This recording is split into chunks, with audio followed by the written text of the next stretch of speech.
You want? Sweet.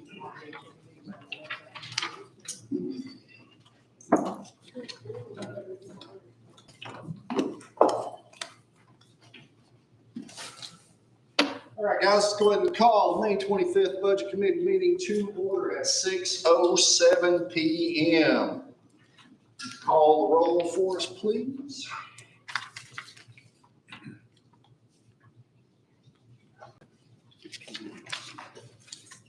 Gray Cuff.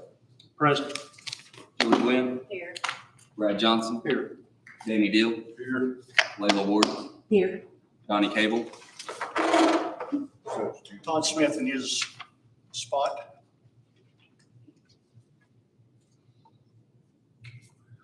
Aaron Frazier. Here. Doug McQueen.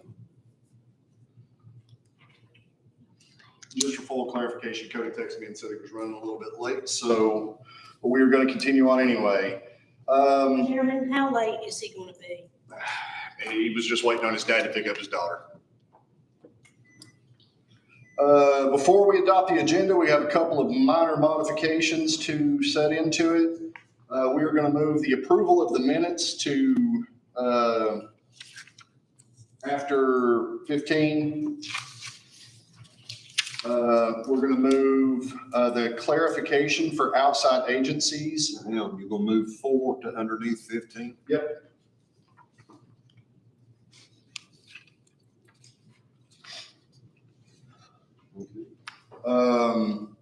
That was a request by the finance director. We're going to move 8 to before public comments, so before 3.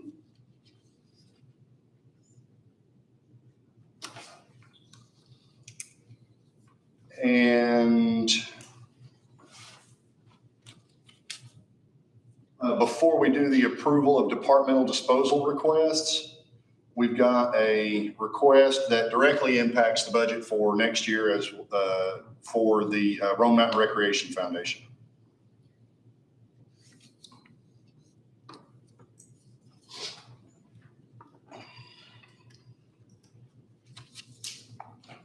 And the floor is open for a motion to approve. Now, what was the last one you talked Right after public comments, there's a slot in Rome Mountain Recreation Foundation. There's something that we have budgeted for next year that we can do this year cheaper, so it saves us more money next year. Move to approve. Thank you, Dr. Acuff. Do we have a second?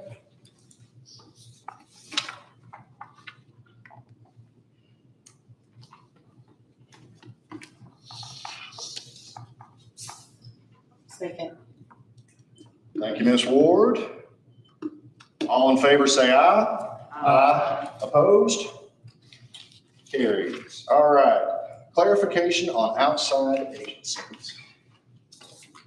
I think there's been a lot of bad information put out. All we had stated we were going to do this year is include the outside agencies as a budgetary line item. The expectation is that those organizations would be able to come back in July and make their requests for their funding at the July budget meeting.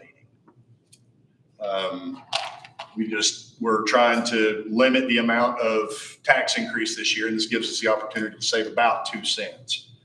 I think it's 1 3/4 cents, depending on where we set the tax rate at. So it's not a situation where we're not going to fund those agencies. We're just moving it to after the budget cycle.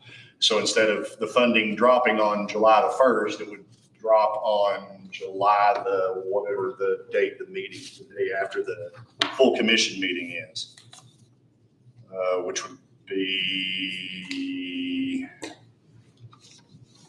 sorry, my calendar is not pulled up.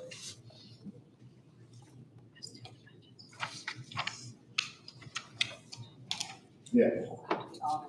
It's not been approved by the state. Oh, it would have to be August before the budget's not, if the budget's not, Don't state it's July because it may not be. okay, well, this would just be an outside agency request. It wouldn't be part of the budget. Can't spend money out of the budget until the state fully approves it. So it could potentially be August. Well, we can still spend it out of the unassigned fund balance, though, correct? Not supposed to. How do we survive the month? Like, You're not supposed to spend things that aren't in normal operating expenses until the state fully approves the budget. okay, So that could potentially be Be August. Gotcha. Okay, so it could potentially be as far out as August, depending on how the state drags on. But the funding, the funding would most likely be there for, I would say, most if not all the agencies. So that was, and I think we were sending out a letter to all those orgs as well. We will once everything's determined. Okay. So that is really it. Does anybody have anything they want to add to that? Or did I pretty well cover it? All right. Moving on, public comments. If you'd like to speak, please step up. I would. Let me fix the podium.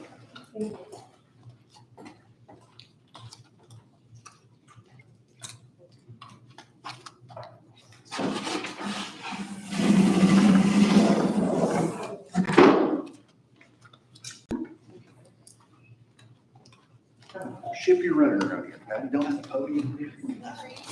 How long do I have? 2 minutes? 3 minutes. 2 minutes. You guys cut me off. My name is Brittany Shell.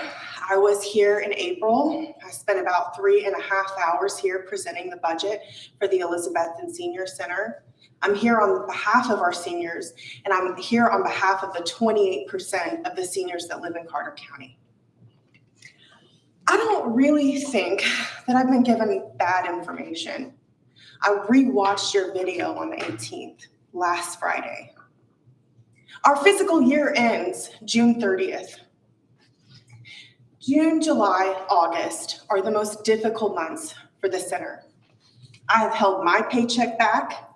I have held my staff's paycheck back for weeks without a paycheck because I'm waiting on the county or the city to cut a check.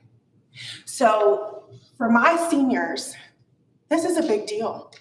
If we don't get money till September, October, November, I have to start shutting down. I can't provide hot meals all 5 days. Seniors will be at home, isolated on their own. I have people who live in Roan Mountain who come to our center 5 days a week who would be at home with no one. I don't know if they would eat. I don't know if they would be healthy. I don't know if they would be taking their meds. We do work. Loaves and Fishes does work. To assume that we're not applying for grants, that we're not busting our butts out here is crazy. When I invited you all to come and take a tour, I meant it. I want to sit down with you to tell you about what I do. I want you to sit down with my seniors and meet them and talk to them. These are people who are our most vulnerable, who need us, who trust us. And when I sat here for 3.5 hours and I listened patiently and I waited to talk, I left here, nobody asked questions. I felt good. I felt good when I left here. I trusted you. And my trust is broken. And the trust of my members is broken. Because if we don't get funding till the fall, I don't know if I can stay open every day. It's going to cripple us. We have been in this community for 55 years. Do you all want to be known as the commission that almost crippled the senior center or shut it down? This is real. This is people's lives. What is the total amount that altogether we are requesting for these nonprofits? What's the total amount? See, 2.1 million. 2.1 million. For agencies that do the brunt of the work. Carter County has a very high poverty rate. We are known for our high poverty rates. We are known for our high substance use rates. We are known for our lack of education. Do we really want to contribute to that stigma? Do we really want to bear the brunt of this on our seniors? Are they going to pay for this? Are our seniors going to pay for this? Because if they are, I will be here on the 19th and I will have my seniors here and you can all tell them to their faces. Thank you. Thank you.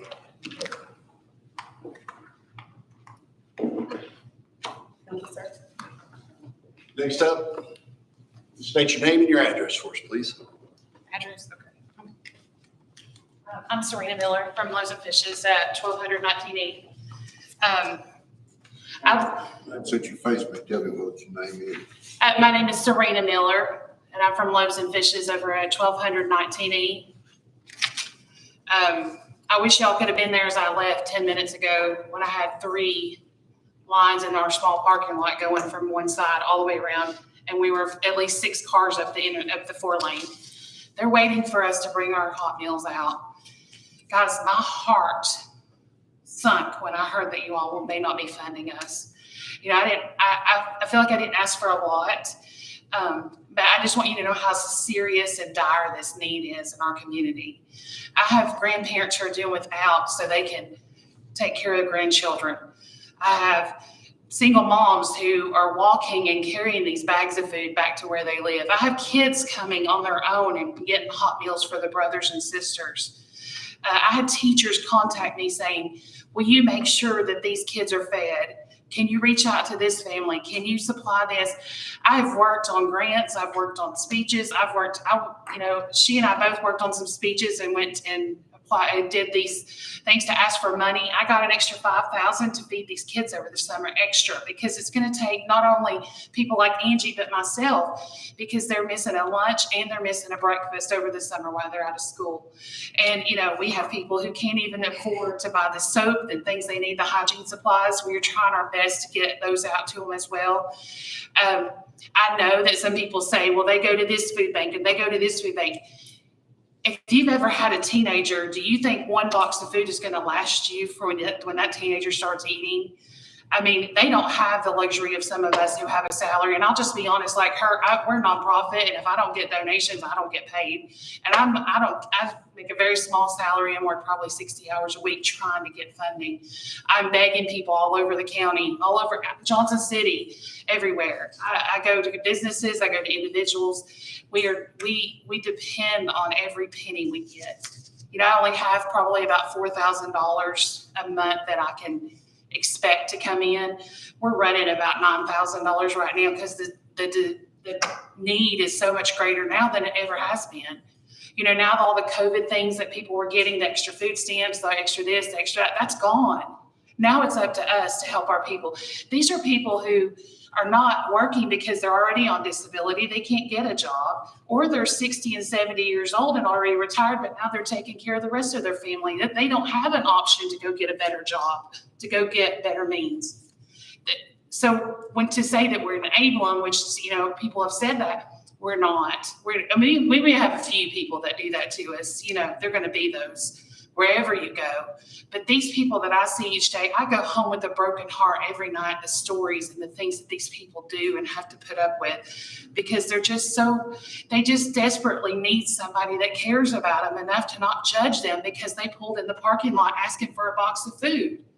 And that's all I'm asking is for you all to, from the heart, think about these people here in your county. These are your people. They're not just my people. They're your people. And you know what? They probably don't know any of you because most of them have no idea about this kind of stuff. They're just, all they are is they're just waiting for somebody to come and care and help them. And that's all I'm here for, is to ask for your care and ask for your help. Thank you. And I've got lots of numbers. Anybody wants to see them, I can get them to you. If you want to come and just drive by our parking lot or even come in, I welcome every one of you to come and just see the people. Just one comment. None of us have said that you guys are enabling. We know that you're providing But great service. people say that in the community, and I just want to make that clear that we don't. We probably, like I said, have a few. There's always that everywhere. happens, but yeah, we don't feel that way at all. Thank you. Thank you. Mr. Warren, state your name and your address for the record, sir. Michael Warren, Stony Creek, Tennessee. I'm gonna change gears a little bit with y'all right quick. Y'all have invested some money into some really good kids. Very, Scotty Johnson in the shop class up at Unaka High School has been working with us, and they've been painting some equipment and stuff. And it is amazing how hard some of these kids have been working up there. And I just never knew these young people nowadays. I just didn't give them credit, because these boys and girls have been stepping up big time, you know. And Tom will get with y'all on the statistics about all this and everything. But one of the issues come up about going to Alabama and picking up some new pieces that went with this playground deal, and it's being manufactured. And I'm one of them that's been spending a lot of time on the highway, and I see an opportunity for a road trip that I enjoyed. So I volunteered to go get these new pieces and everything. I got pictures of yonder and everything, anybody's interested. But I just want to let y'all know, whatever Unaka High School is getting, you know, the money or whatever you want to call it, that Scotty Johnson and his class has been doing super. Not only while they painting our equipment and stuff, but I went down there to Knoxville with them. I got first place on the junior dragster they did. Come back, and then they went to state and won 7 or 8 awards there, and I believe one of them was first place. And now they're going to go to nationals down in Atlanta on, I believe, in June. You know, these young people have been busting butt. So you have your money well invested in that class, sir. Thank you, Mr. Warren. Anyone else? Closing out public comment. Next up, Roan Mountain Recreation Foundation, Mr. Nizzle.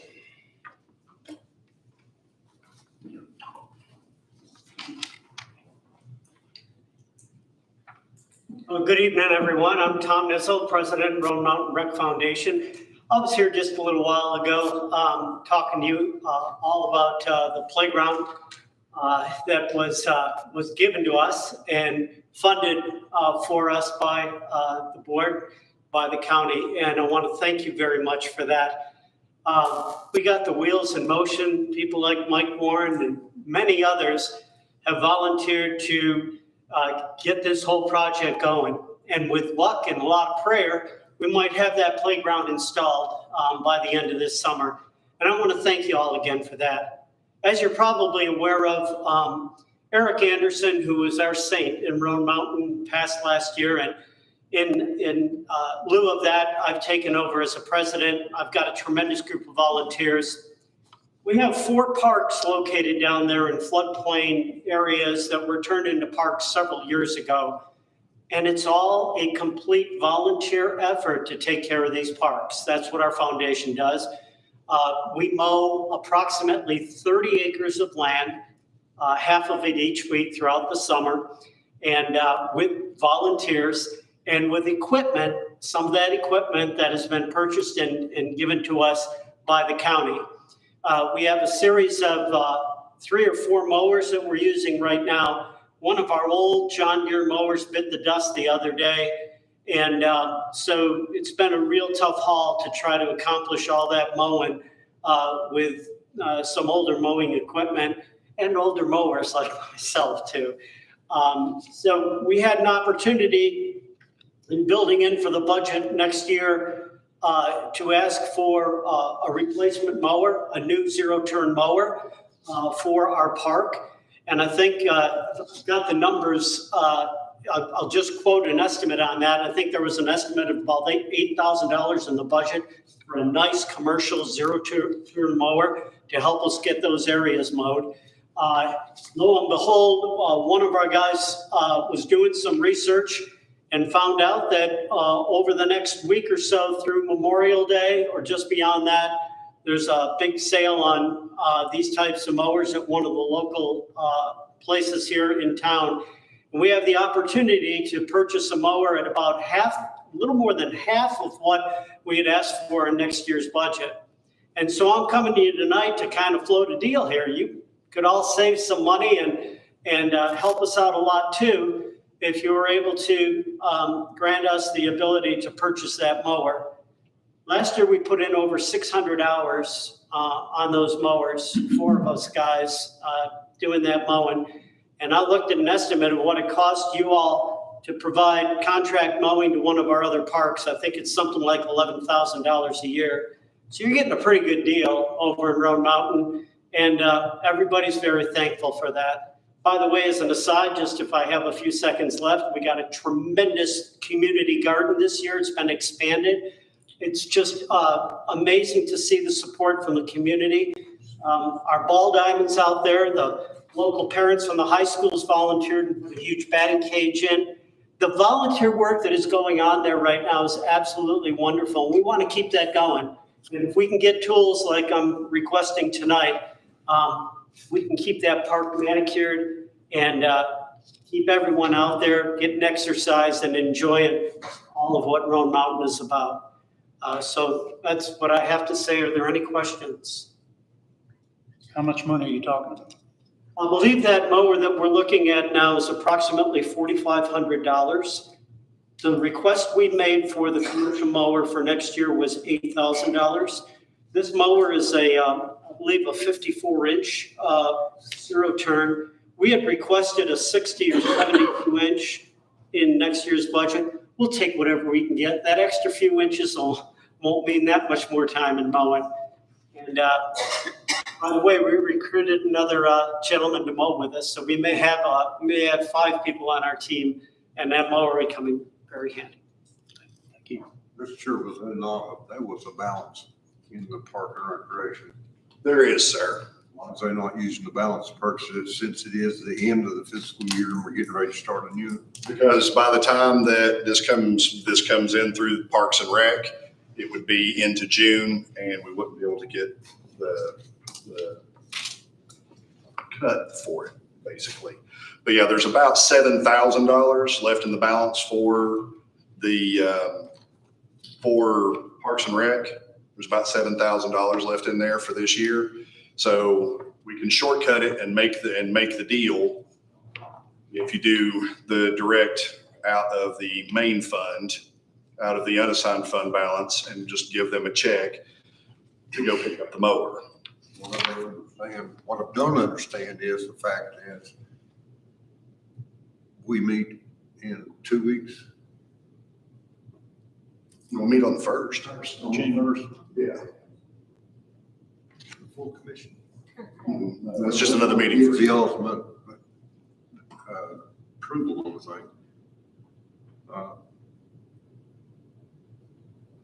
mean, if we can swing it to where we could just do a budget amendment to consolidate some funds in the Parks and Rec budget, that would be enough, because then we could just do a check request for Roan Mountain Recreation Foundation, because it would be out of their general fund.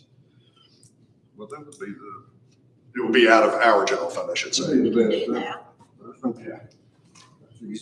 But we still have to have the budget amendment to go along with it. And what this will do is this will also allow us to reduce the Parks and Rec budget by $8,000 for next year, because it was included to purchase that mower for them.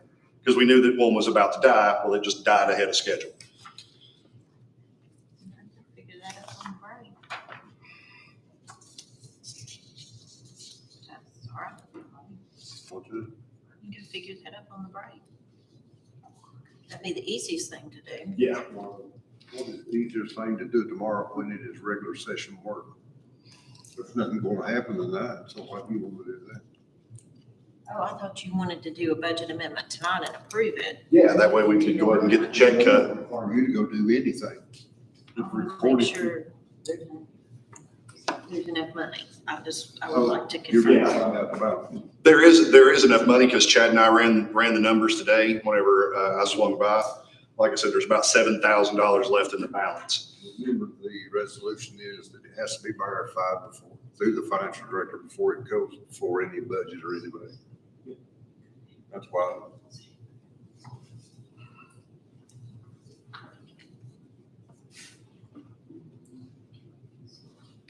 There should be enough in contributions, I think, is where the vast majority of it is at, which, Confirm that we're not gonna need that money? yes. 'Cause there's plenty in that line if you're not going to need that money. Yeah, we've got the budget amendment for the architects in there, and it leaves, and it doesn't take all of contributions. There was 18, contribution? no, 14. Yeah, there's 14.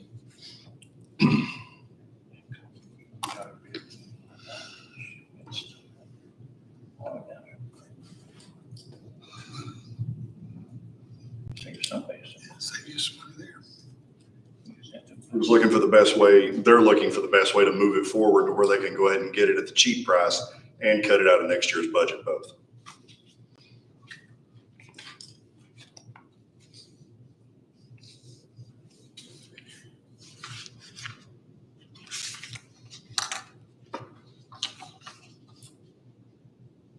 Anybody have any other questions? Thank you, Tom. Thank you.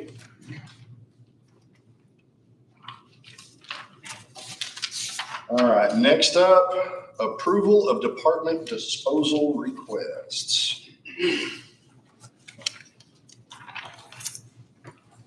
Chairman, just a point of order, the city district is still not represented. I would request that Commissioner Collins be allowed to sit in that chair so that the city district will have a voice until Mr. McQueen shows up. Do we have a second? Second. Second by Ms. Julie Gwynn. All in favor, say aye. Aye. Opposed? Come on up, Ms. Collins.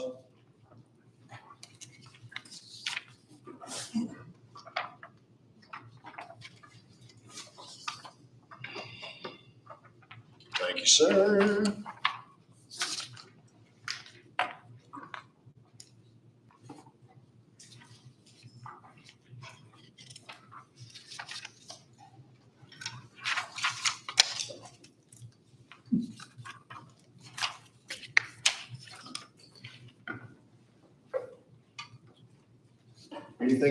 Anything to add on this? If not, the floor, if for the finance department, if not, the floor is open for a motion.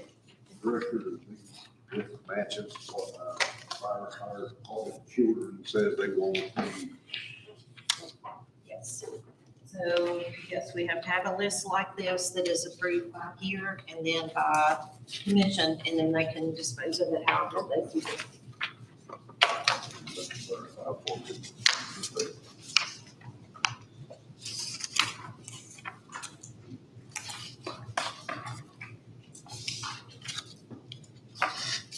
I'll make a motion that we approve the departmental total requests, circuit court, right, all of them. Okay. Motion by Gwen, do we have a second? Second. By Mr. Deal. Any discussion?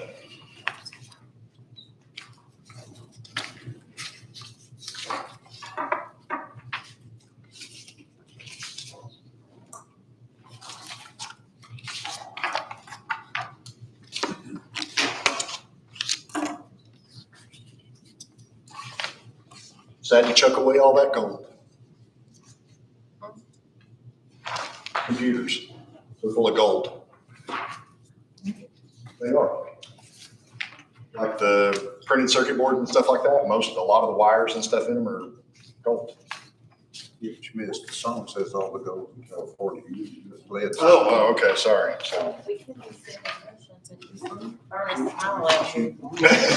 It's really hard to extract. You have to soak them in. Basically, you turn gold into liquid and then pull it out.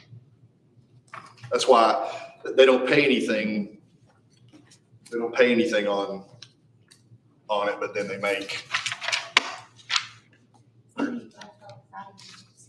They make $30 or $35 in gold and silver and copper off everyone. So when we say trash, they have to pay a disposal fee for these. I'm taking the hard drives out of them. Okay. Like it lands really down there. 99% of the computers, do we have to pay a disposal fee to take it to wherever that accepts electronic? Stay with. Take them to landfill. they're white. But the hard drives do have to be taken out of it. Anthony takes the hard drives out of them. Yeah, they're just regular trash at that point. Magnets out of it.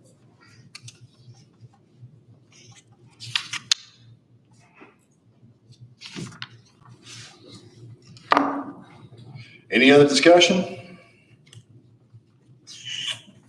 Call the roll if you would, Mr. Perry. Dr. Acuff? Aye.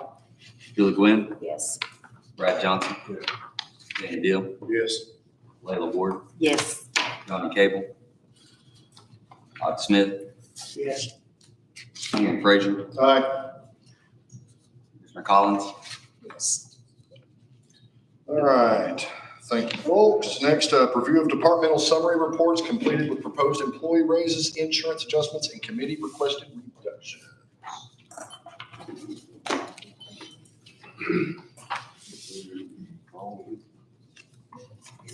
You did mine first. You did mine first.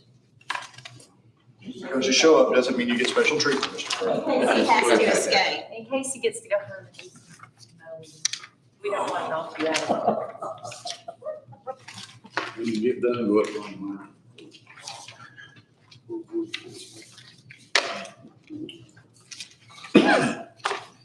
This was printed, This is, Yes, it's up and down. yes. Oh, this is the up and down one?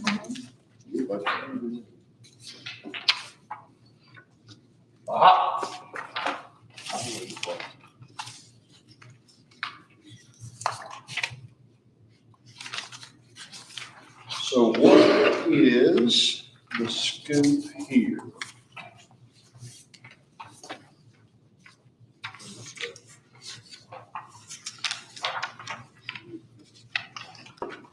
this should be the 4% cuts. Insurance changed the rate. They already have it, so this should be ready to be voted on.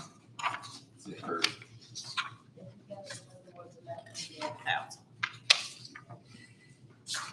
Floor is open for a motion. Make a motion that we approve the public safety department. Motion by Gwen, Second. by Dr. Acuff. Hang on 1 second, because one of, was it? No, I think we had already gone over the Already done that? changes. Okay, Yeah, never mind, Yes, sir. because we had, we had changed to that earlier. increase the maintenance agreement, but I think we've already gone over that portion of it. Alright, my motion still stands. Still question. The vote on this is if it goes to the full commission, is that correct? As we do these, yes, we need them to be done so we can start. Compiling the final budget. Yes, because I can't do that until you tell me we're done.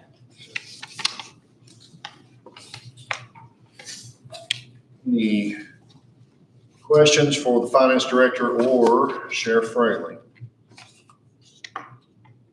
Mr. Perry or Mr. Range or?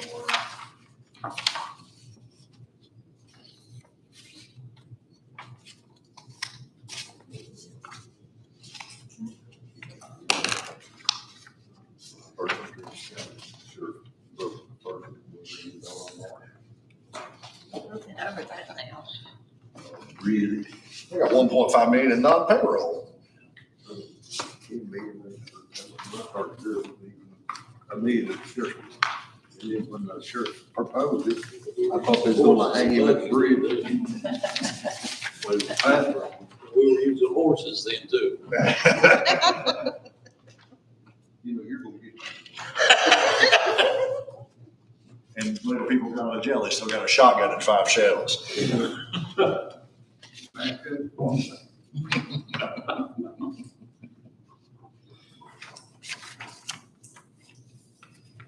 Any questions, guys? So all we have is we can throw away. All we have is we can throw away. That's why I didn't bring mine tonight, Brad. You were fussing that I didn't bring any paper. No, it ain't, you didn't remember them, that's why. No, they're in the car. I was like, I can't take this with me because I will get it confused with the other stack.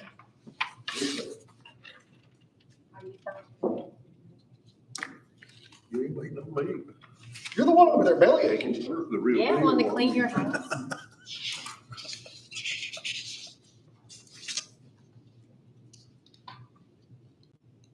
You sure you're gonna be okay on the gas one? We'll find out.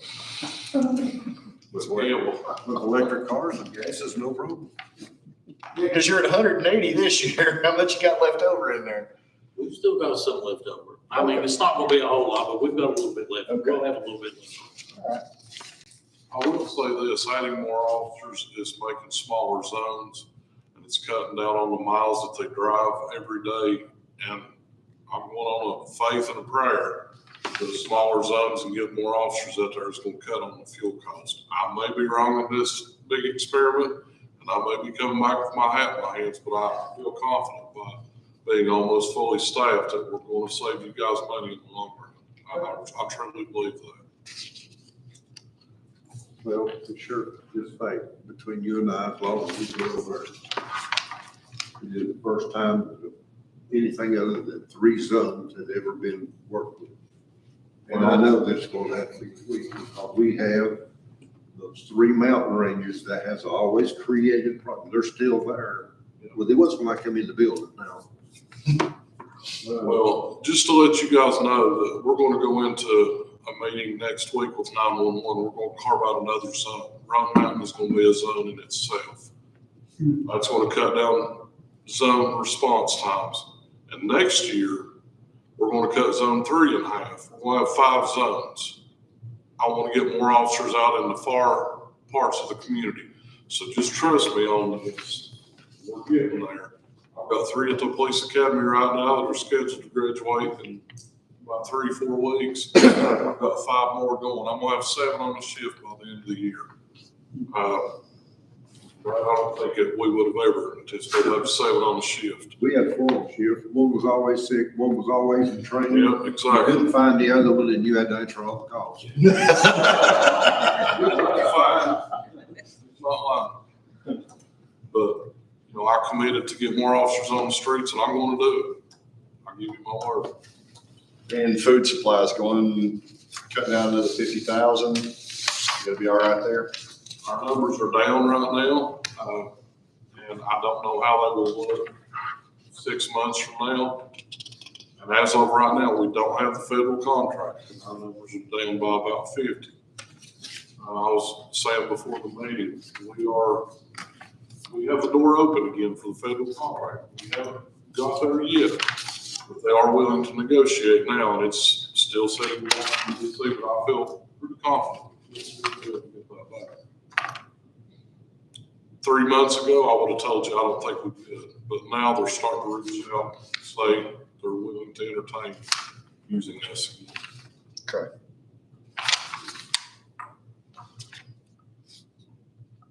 Any other questions for the sheriff?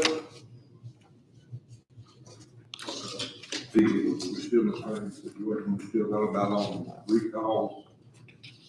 The new ones that were, The new ones are all on the road as of right now. they are. That we finally got the recalls done and finally got the vehicles back. They are all in operation right now.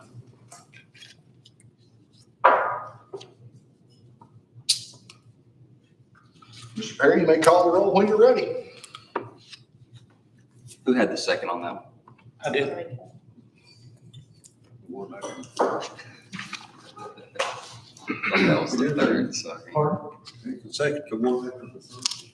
She made the first. Somebody had raised. Yeah, raise your seat before you go here. Shoot. Dr. Erica, Aye. Julie Gwynn, Yes. Brad Johnson, Yes. Danny Deal, Yes. Layla Ward, Yes. Donnie Cable, Commissioner Smith, Yes. Commissioner Frazier, Aye. Commissioner Collins. Yes. Thank you, guys. All right, next up in my stack is property assessor.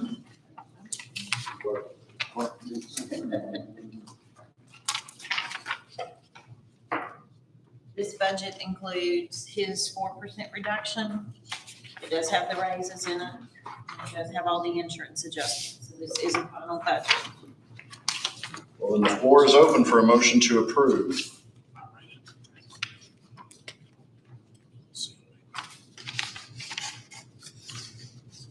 We'll just approve. $250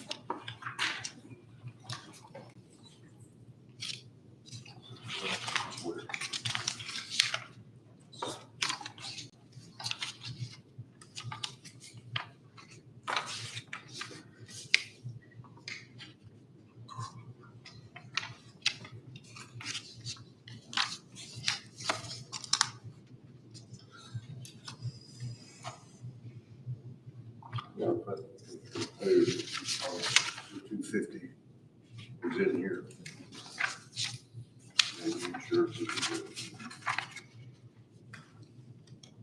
Anybody with?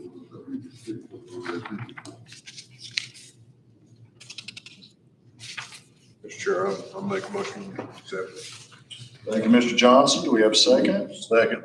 By Mr. Deal. Questions for the finance director?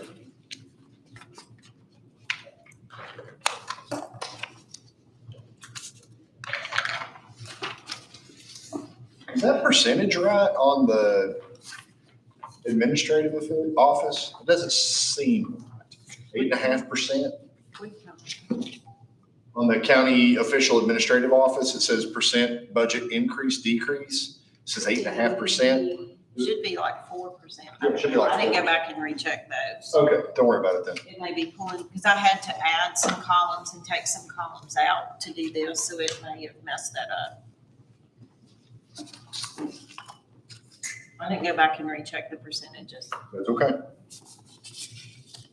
least we know. More like 4%. Yeah, I knew it was like 4%, but I was looking It at is, as far as totals. All of the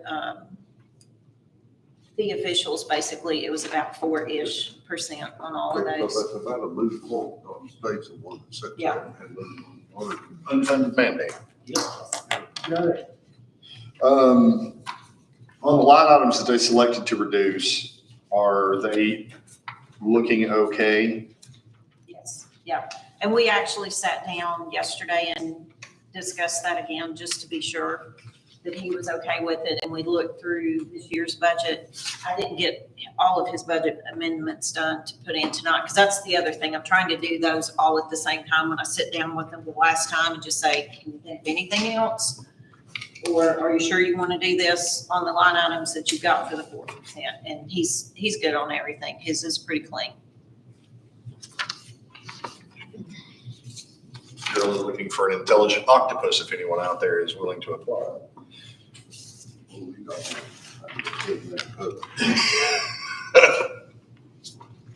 Right there. Oh, yeah.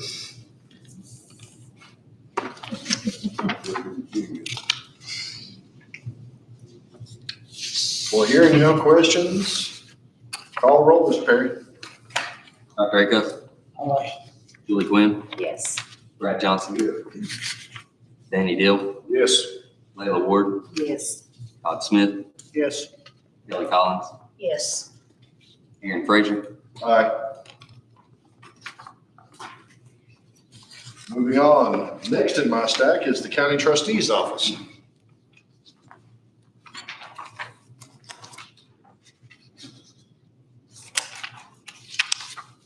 Floor is open for a motion.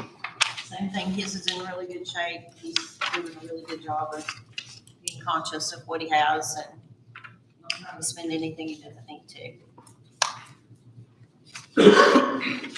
Motion to approve. Thank you by Mr. Deal. Do we have a second? Second. By Dr. Acuff. Discussion.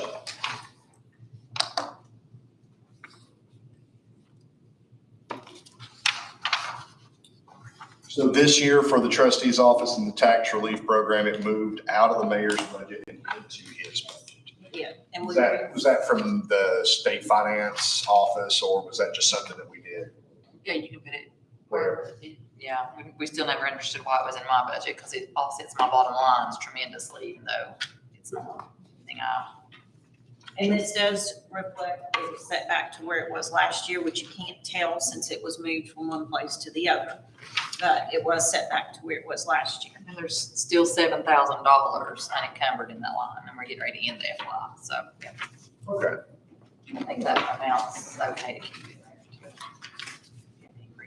He'll let you know since it's in his budget.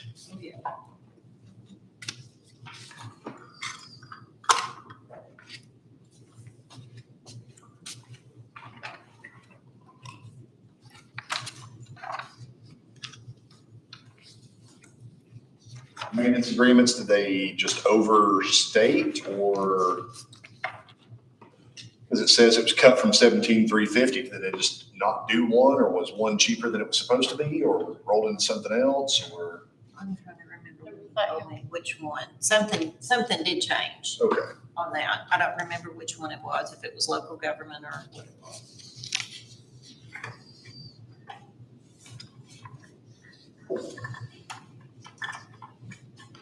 I don't even think I wrote it down, to be honest with you. I just took it and ran it.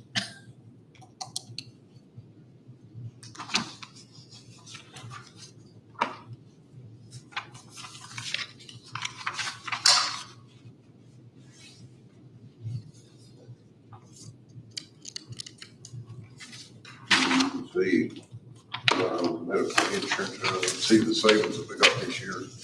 We looked at each of these departments.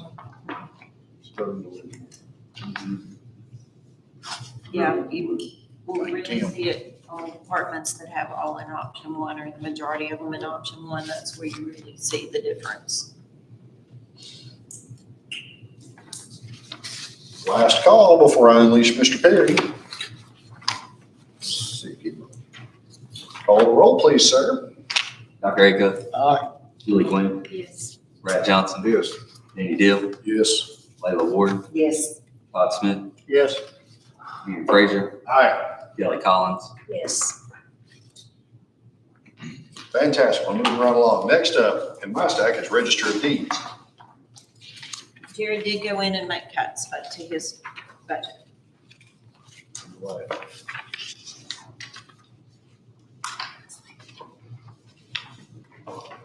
So this budget that you have before you does reflect that.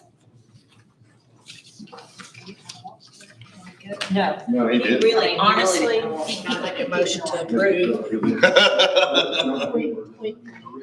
Collins for the motion on that one before I can even call for it. Thank you. And the second? Second. Mike Nguyen. All right, discussion time. You cut 1,500 out, which is a hefty change whenever your bottom line is only 34. Yeah. Wait. Let's make a start.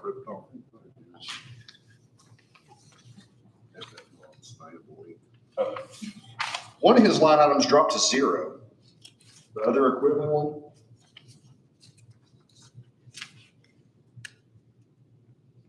well, that was from a budget amendment. He had to buy a piece of equipment. So that's what that's from. Okay. And that actually came out of his reserve account to fund that.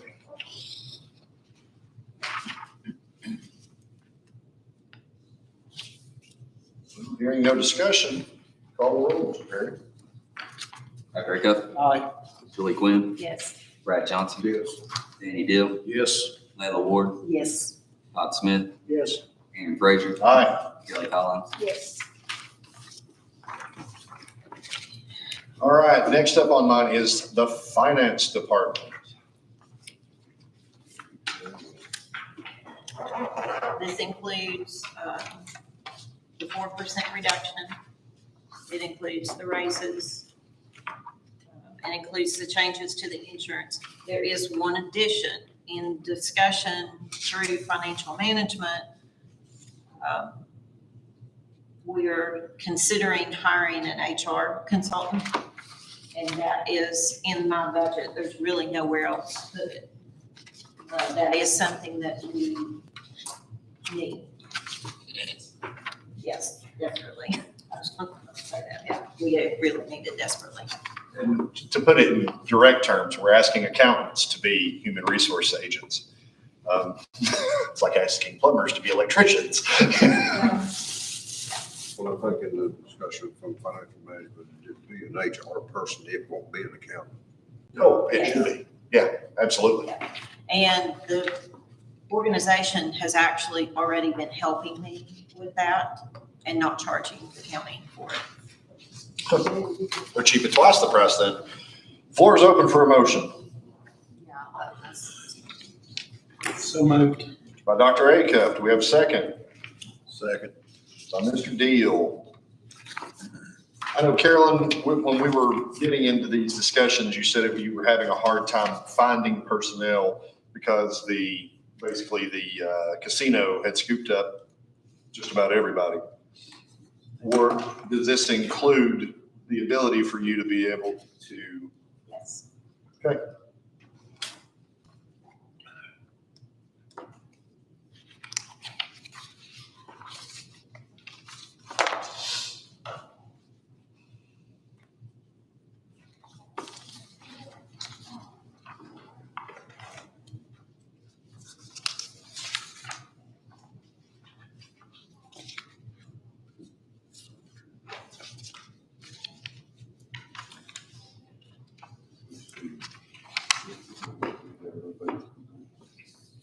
That is correct. Well, I haven't started yet. I did hire an accountant, not a senior accountant.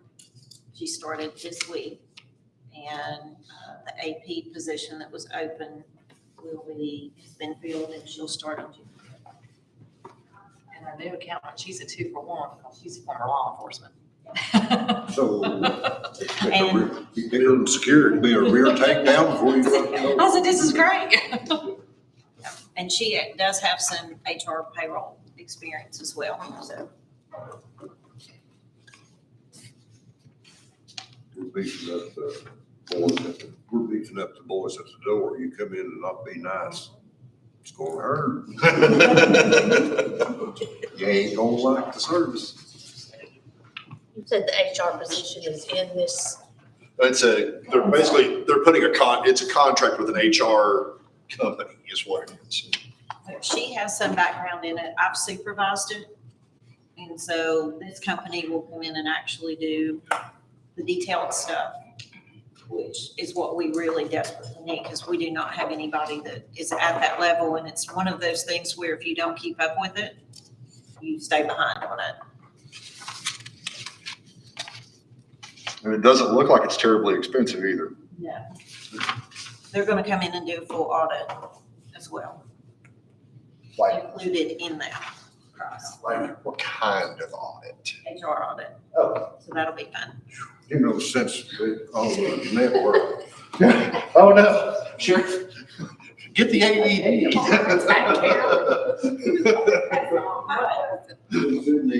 Full audit. government emails, Not that certain one. complaining that, our poor management, I think we didn't have this. I think Ronald Reagan said the scariest phrase in the scariest 9 words are like, I'm from the government and I'm here to help. The second scariest words are, I'm from HR and I'm here to help.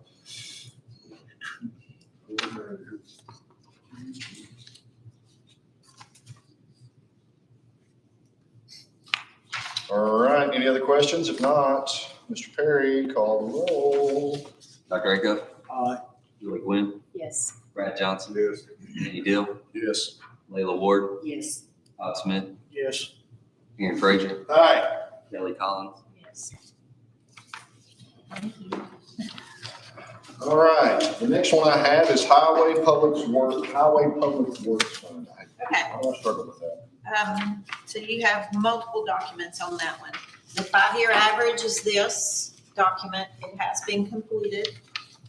It was a tiny bit more, which I knew it was going to be when I had to go in and actually put the actuals in it instead of the budget, because we did better last year revenue wise, and we are trending better this year. So I had to go in and make those adjustments. So it was an additional, it was $18,000 from what I had previously estimated. But this is final, so we're done with this. Now, I have a question. Okay. Where it's got fiscal year appropriations, it already has the current property tax rate of basically 111. Well, that's coincidental. So these other numbers are what we are estimating, or I'm estimating currently in the budget based on where we are actuals for this fiscal year with forecast of the last 2 months of the year.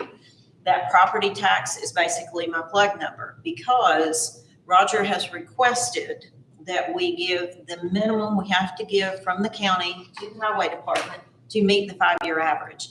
So that's what I use as the plug number. So that's completely coincidental. Okay. Which I was very appreciative of him taking that. I said, he always lives on a little budget, right? Yeah, it's not as close as it was last year. Last year it was less than $50. I probably could have gotten it that close this year, but I thought it was pushing it a little too hard. I didn't do that on purpose last year. It just happened that way. It's like, I picked this number. I got teased a lot about it at the state level. I cut it that close. So the initial one I did, I had been told by another organization to do it based on budget. And when I spoke with CTAS, they told me we just have to go back in and redo it again through the budget when the budget was approved by the state. So I just went on and did it now. Now, oh, and by the way, the floor is open for a motion anytime. The one that's got the yellow line on it is dated 2020, 2021. Oh, did I forget to change it? The one with the yellow line. Oh, okay, yeah, Is that for this it is 20, 23, 24 for the proposed? sorry. So everybody on the one that's got the yellow line on it, the proposed line is actually for 23, 24. Yep, and I think I did that last time. So this revenue reflects that 5-year average, plus we did go in and do an analysis, which I need to do anyway for our budget, of kind of where things are now and forecast out to what we're gonna be for the rest of the fiscal year. So these numbers are based on that. And Rogers looked at them and he was fine with them. He and I met yesterday. He still has a pretty significant surplus. We discussed putting it in salt and asphalt, but he could just leave it where it is. And then if they need that money, they can come back and take it from their fund balance. And they have a very large fund balance. He actually has $130,000 surplus even after the raises went in. He did not take the 4%. He does not have to.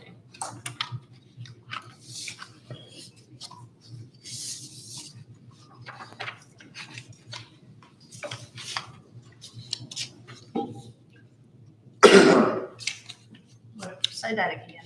He does not have to take the 4% raise. No. The county has to fund him a minimum amount, which is what I calculated on this 5-year average. And so it would be pointless for him to go in and take a 4% reduction because it doesn't do the county any good. Okay. Yeah, his funding is fixed.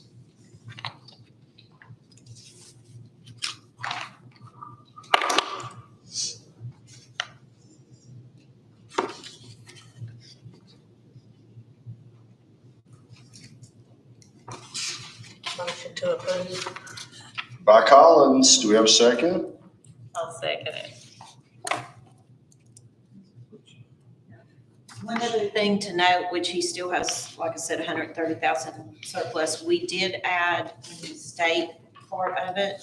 They're gonna have to buy multiple potential property units because of the Blevins Hollow Bridge. And so we put $10,000 in there for consultants or real estate or whatever they need in order to help with that process. May or may not use it, but that was the number he had kind of been suggested to put in there. But that's state funded anyway, so it doesn't really affect anything. So we had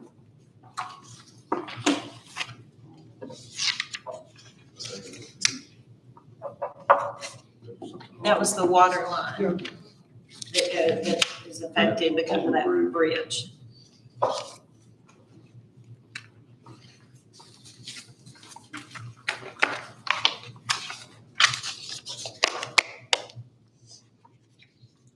Any other questions, discussion?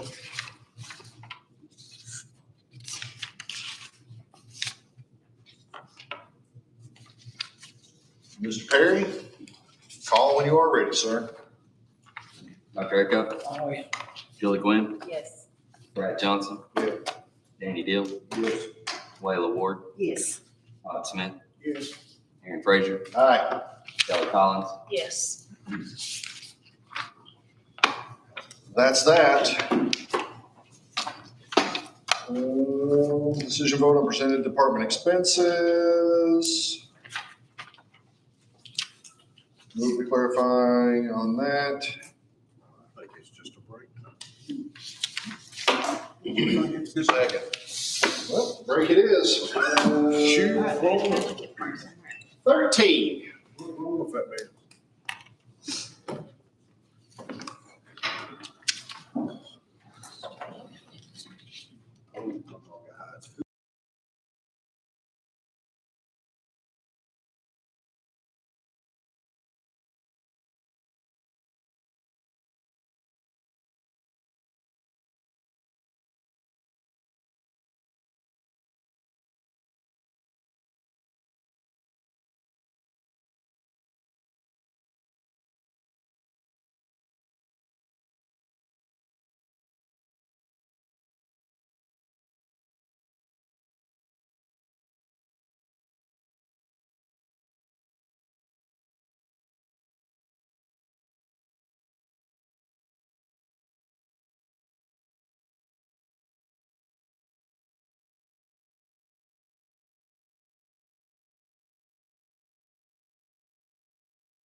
Scotty Campbell's. All right, let's come back to order. Let's get out of here. Thank you for your patience. We were working out another, Maybe go ahead and do it instead of the having. numbers on another budget amendment. Oh, okay, request for additional information related to proposed employee raises? So a request had been made about percentages, as far as what the percentages would be. So the percentages for the 250 range from 7% to 22.2%. And I have that broken down by type of position, if anybody wants to see that, but that's what it is. But as we had kind of discussed last time we did raises, you do a flat amount or you do a per hour rate because you're trying to accommodate your people at your lower end. If you do a 3% raise, somebody making $10 an hour, it's not even worth what the administrative cost to get it done, much less it doesn't do them any good. So what you're doing is you're kind of shortening that gap. And the people that are at the higher end of that spectrum really don't need it as extensively as the people at the lower end of the spectrum. And some of those are, well, the people at the lower end need it worse. I'll just leave it there. Yeah. And so that's the purpose of doing that. So yes, those look like they're, for example, one of the ones that, the 22%, they make $11 an hour. That's in Ronnie's office, I think, isn't it? So, well, I mean, I've got, if anybody wants to see this, I went ahead and printed it out.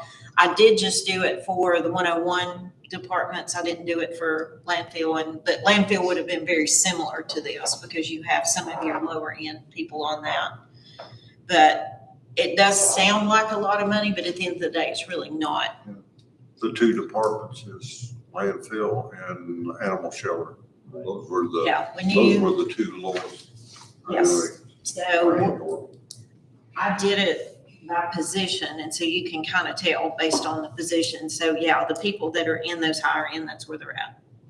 Animal shelter. I mean, there's some in other departments in there as well, but it's your, and that doesn't include the part-time people. Now, from the part-time standpoint, those went from 8 to 11 because it's not as big of a spread and it's a smaller dollar amount. But even those, I mean, you've got people in the $10 range as well. Let me ask a question. What, do you have the total number? Total number of what? Like the total salary number? Like for everybody together? I've been going in and doing it by department at this point because the total, and I will specify too, because I thought that was the case, but I wanted to go back and look. My initial estimate of the 800,000 in total was to give part-time and full-time the full amount, the 250. So part-time, we dropped to 125. So that number is going to be less because you've got some people that are part-time that are getting a lesser amount. Yeah, let me clarify. What I was looking for is if we were to drop $800,000 in there, what percentage of, if we did it as a percent, what would that have been? Like, if we did a 5% raise to everybody, how much money would that have been versus doing 250 across the board? So, and if I was just saying, if you had the total, I knew how to figure it, but if you don't have the total, it's not that. No, I didn't. I mean, I did that in the initial analysis that we did back months ago, but I was more focused on trying to get them done by department and looking at those more accurately and not looking at, because I thought we were kind of done with the percentage piece of it. So what I did is just took the hourly rate and did the percentage that way for 101. Because those were pretty easy to pull. And Mine was just for a point of clarification. It's like if we gave out a 5% raise, it would have cost this much. But by doing this, it cost, basically the same amount, and we give, the people in the positions that need the raise, and in the upper end, it means less, obviously. So that's really hard to do, I'll be honest with you. It's hard to do, it's hard to explain. well, if you just take like the total. I mean, to the employee, I'm talking about at the employee employee level. Yeah, well, I wasn't looking at it at the employee level. It was just to find out what that percentage change was in the total budget, and that's roughly how much percent raise that we gave to, you know, just for like a comparison type thing. It's, No, I did not run that. okay. That is okay. So I do have this if anybody wants to look at it, and I know I'm originally from private industry and not government, but I always look at, when I'm looking at employee information, I'm very guarded with it. So if anybody wants this, I did print out copies for everybody, but I don't want to distribute it just randomly either. So if anybody wants to look at it or wants it, I do have copies of them. I want to use it, not use it. You done folded that one. And I know I'm over the top on that, but that's from the years of managing HR that I'm just very guarded with people's personal information. So As you should be. I did take the names off of it, but the Okay. departments are on there so you can kind of see. And it's spread out all amongst the departments as far as, you know, some Not too bad. are at the very lower level, some are at the higher level.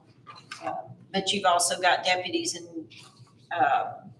assistant deputies and so forth. It's hard to even look at it that way because a deputy in one department is very different than a deputy in another department. So you can't even do it. They're not on the same scale as far as the type of work or the expertise that's required. So, but I do have copies if anybody wants them.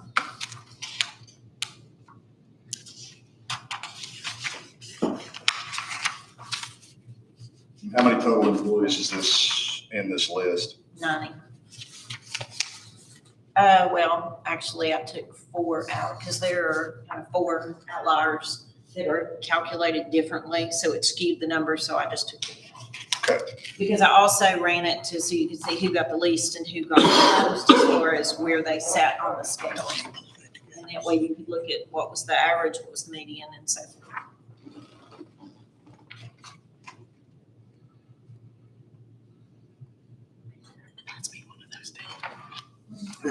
She's passing me one of those down. I can say I made copies for everybody if you want them. Sure. One of the new ones. I got it. Chuck some this way. I don't, our wage scales, Just please don't leave them on. wage scales out of whack. I don't advantage. You know, and it's happened past 2 employee raises and all. For the history of the county, part-timers were never considered in the budget and rate calculations. It was always up to the department head to determine whether they were eating or not. It was only part-time. And now we got out. I actually know the answer to that question. The problems that we were having with the sheriff's. My state trooper, this part-time employee came before the, is that what role was? No, we had calculated it to include part-time because there were I think it was when Director Burt was here, because he said that there were part-time employees that hadn't been getting a raise and hadn't had a raise in X years and different things like that. That was the case when I started. That was one of the first things I did. It was for a long time, as long as I can remember.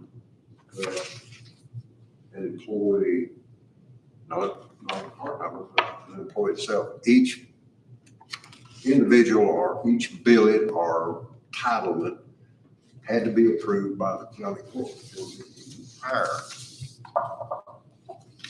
to fill that. And that's went on for the history of this county until in the past 2 years. And that's why we came up last year with the problem is how many employees have you got? And nobody could give you within 2 or 3 of how many's in the department. And in part-time was never involved in that. That was always a department head's responsibility totally. And that's the way the budget committee and the full commission accepted and operated by it.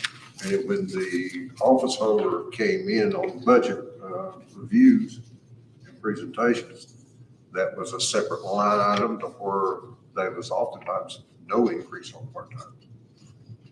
And it was up to that department head to see if they got one, if he felt it necessary.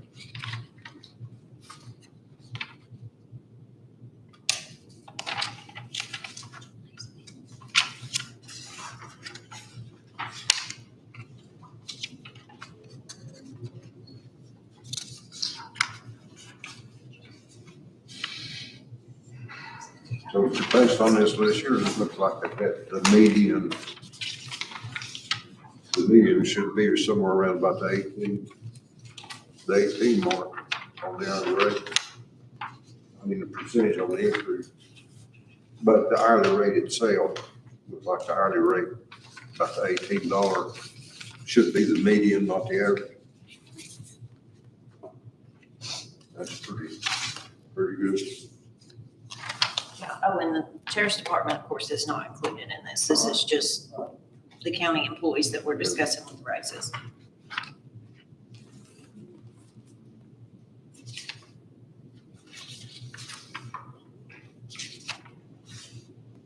Well, if you look at the spread, the median is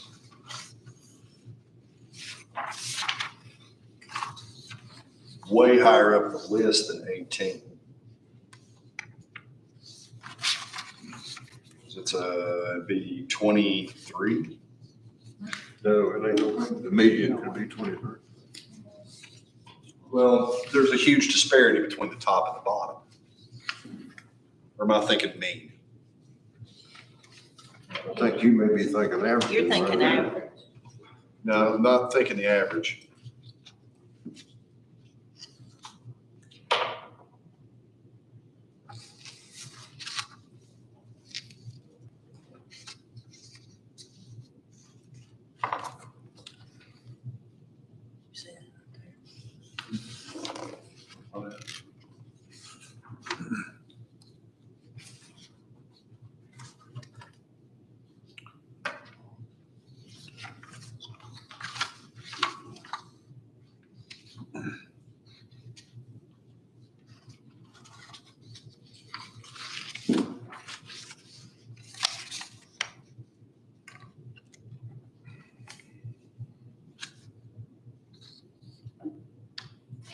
Still think it's in the 18.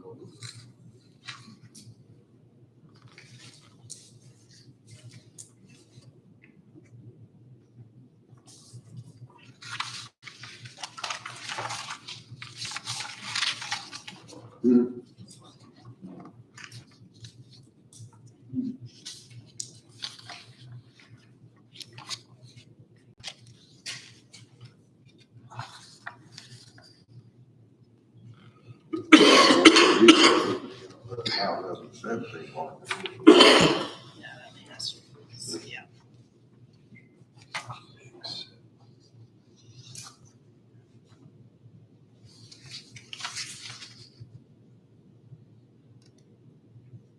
Yeah, I sorted this multiple ways to try to figure out what would give the best picture of it. And I had it by department, and then I did it this way, and I did do an average and all that stuff, but I just thought it was interesting. I focused more down at the bottom. And of course, I did pull the part-time work out so you can see those separately. And I guess my thinking was what a significant difference it makes to that bottom 15-20%. Yeah, the median's 20.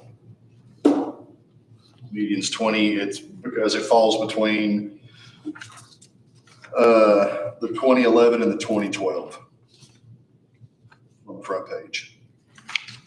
I could be off by a day. Oh, you're talking, oh, never mind. I thought you were talking percentage. You're talking per hour. Yeah. Sorry. I was thinking percentage wise. But I mean, you can tell the significant difference that it makes to those that are $15 and below. The median increase is about 13%. So for those falls, 13, you could say it's exactly 13.755. It's just the error of the two in the middle, because there's 78 or 78 on the list.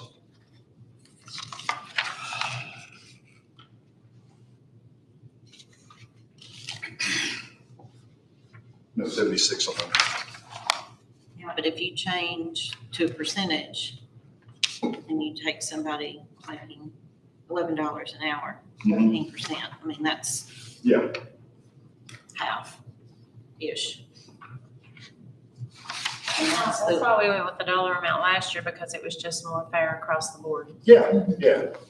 Well, and those, Percentage or no, I mean, it was just more fair to everybody. No, I was just presenting for a point of clarification.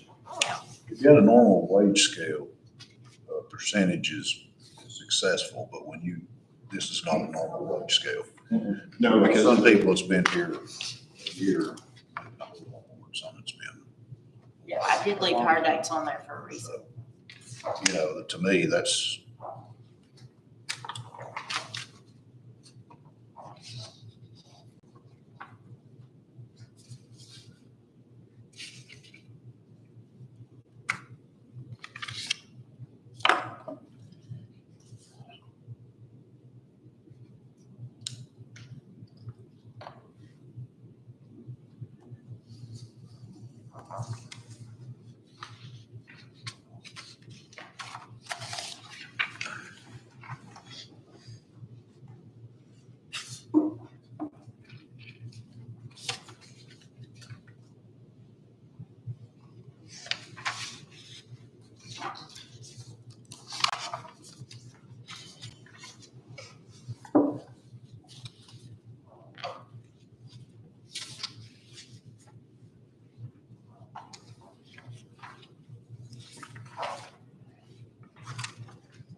Your top 9 are directors and department heads, right? So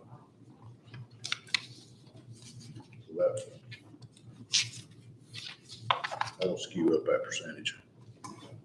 I started to take all that out, but I didn't. Oh, it's fine, I was just,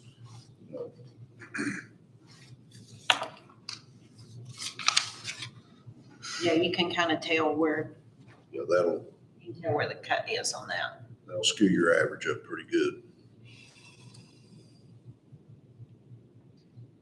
Well, and you've got higher level, which, when I say deputies, there's lower level deputies and higher level deputies. They're not really comparing apples to apples, but you've got a couple of departments that have the director and a higher level second in there. And so if you take those out of this, which I did not, that changes significantly, which probably should have, but I did leave them in there just for comparison's sake. Mainly because it just shows that the lower paid employees are really the ones that need this more significantly than the higher paid ones. You may have a department where they got the deputies, kind of about like a bank, everybody's a vice president in a bank. I mean, vice presidents and our custodians, you.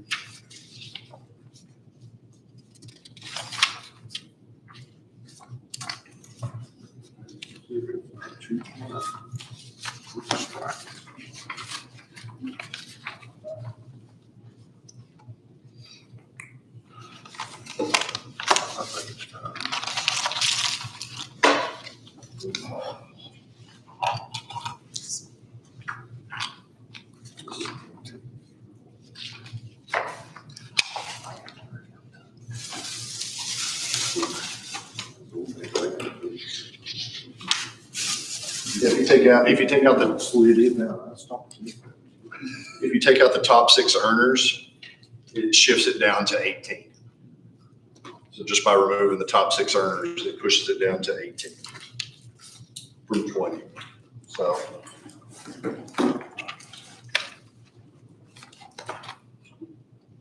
Anybody have any other questions or comments on that part? I don't have any comments or questions on what Carolyn just asked out, but I do have a comment.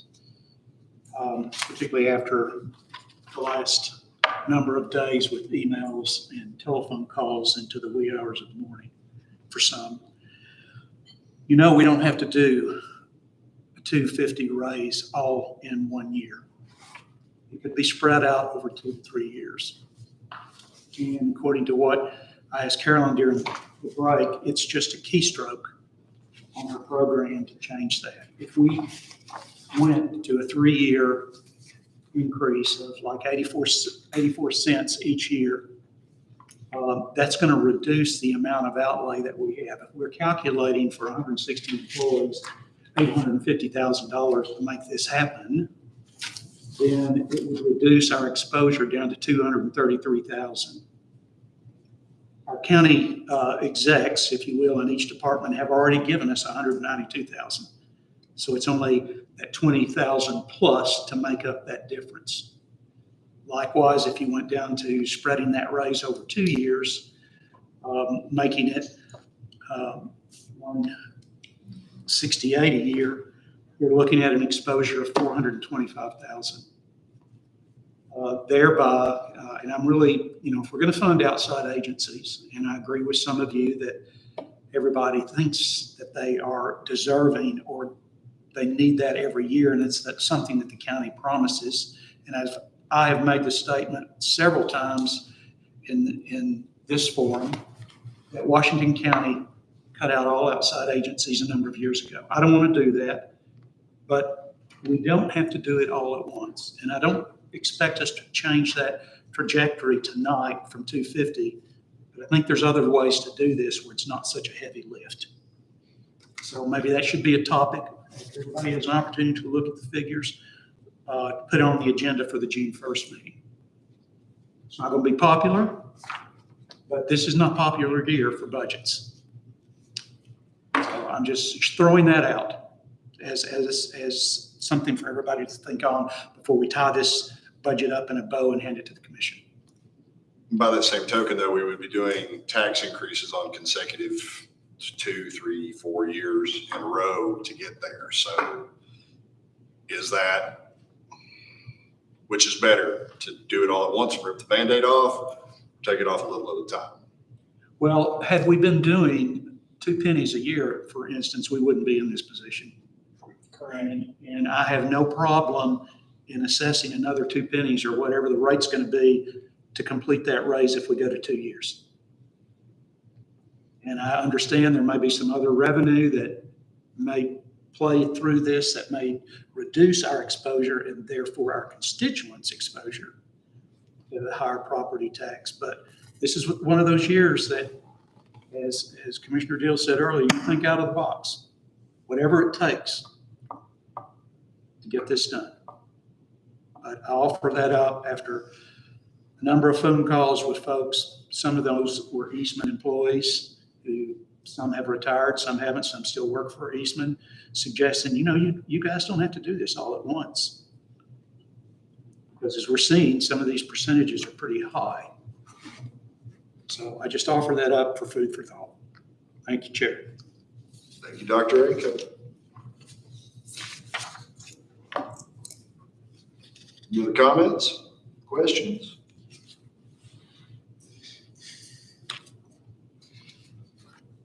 Chair. Go ahead. Commissioner Cable had sent me a spreadsheet this morning on some work that he had done, looking at doing it more on a step basis. And I told him, I assured him tonight I would bring it up to the budget committee. And the way he broke it down down at $2.50 an hour from 0 to 35,000, $1.50 an hour from 35,000 to 55,000, $1 an hour from 44,000 to 75,000.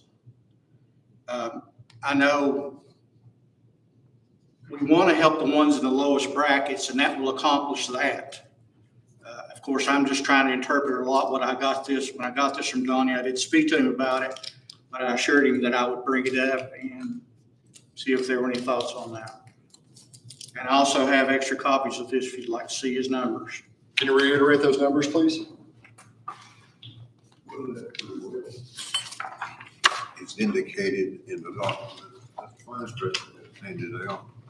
If you look at the right-hand side of it, that's, you say steps, those are finished right now. Steps on the right-hand side, the L like this.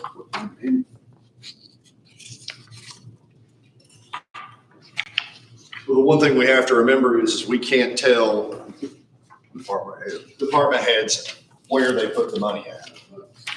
All we can do is we're appropriating the total amount that we are saying.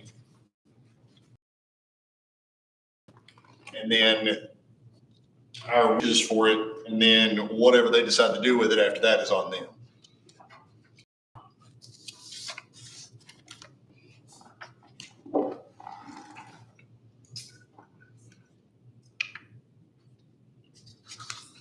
So, hold on.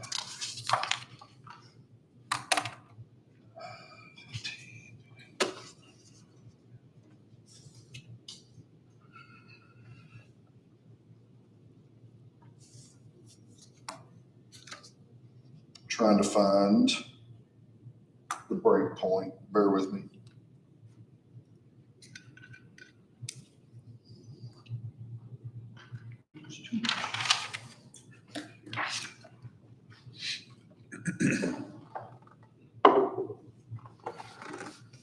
So basically, at the 1687 mark, so below 1687, below 1687,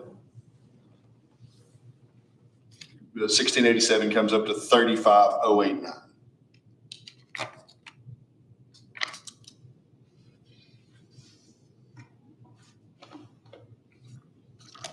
All right. So at 1687, that's basically the 35,000 is basically the $35,000 mark. And then up to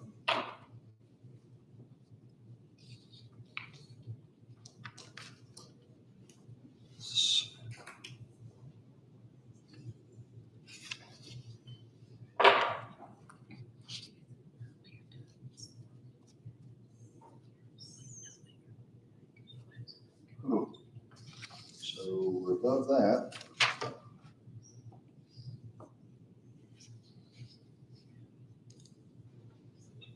Above that.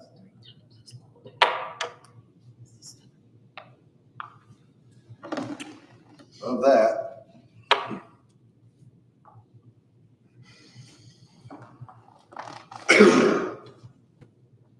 Below that.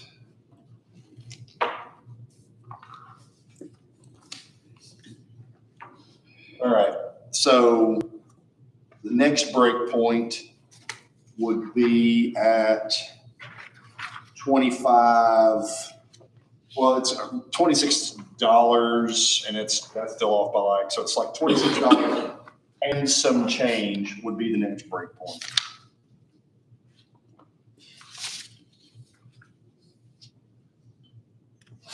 That's it. 26 is 54,080. So you would essentially have 5 people. The 3 trees.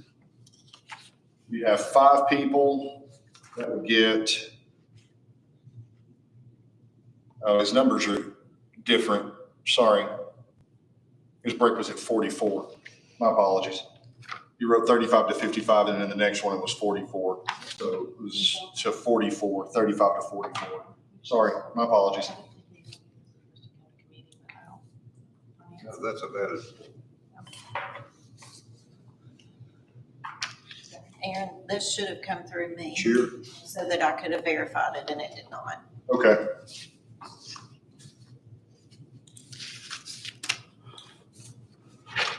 It is something to consider, though.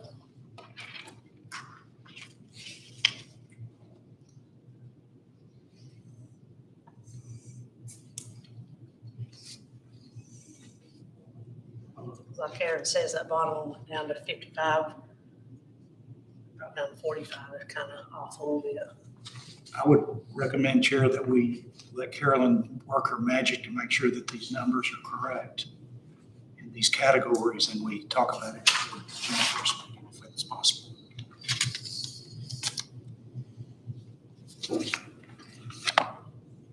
Yeah, because these, yeah, what he's got on here isn't accurate.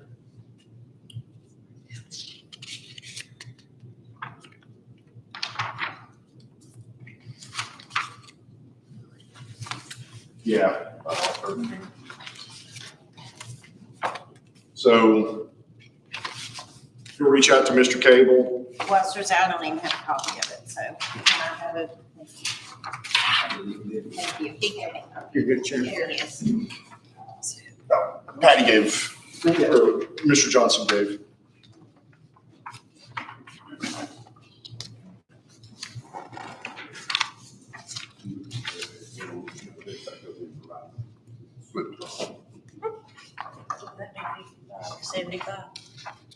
All right, so any other questions or comments on stuff that Carolyn passed out?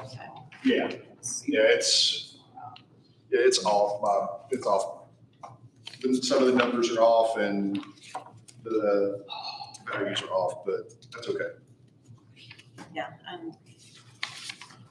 thought somebody had done a whole bunch of work for you, Carolyn, but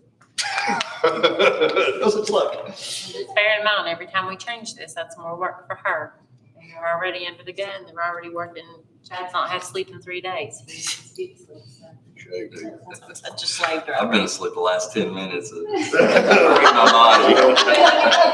we're in a timeline now where we're rolling along, so we're gonna have to be really careful how much we backtrack and change this, because she's running out of time, we're running out of time. Oh, yeah. But one of the problems with the step raises is the variation. We would be bumping just spitballing numbers. You add 250 to the 1648. That puts it to 19 basically. Okay. Then the people that are at 17 only get bumped up to 1869. So they actually fall behind the other ones.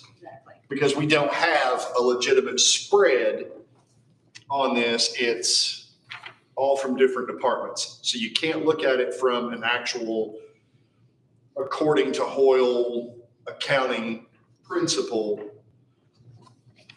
overall, because what you'll do is you'll bump people past. Is that not what happened with Sheriff's Department in the last? Yes, it's exactly what happened because of the step raises. And it creates morale issues and it creates situations where you have, so if your break is at 34,000, so you have somebody making 33,900, and then you're gonna take them. Somebody at 3401. And you're gonna take them way over, but they may do a lesser job because they're in a different department. Because of the way we are structured, something like that is very challenging. If we were a corporation, it would be different because then we would have a different structure and everything would be kind of in sync between departments and duties would kind of fall into ranges. We don't have that here.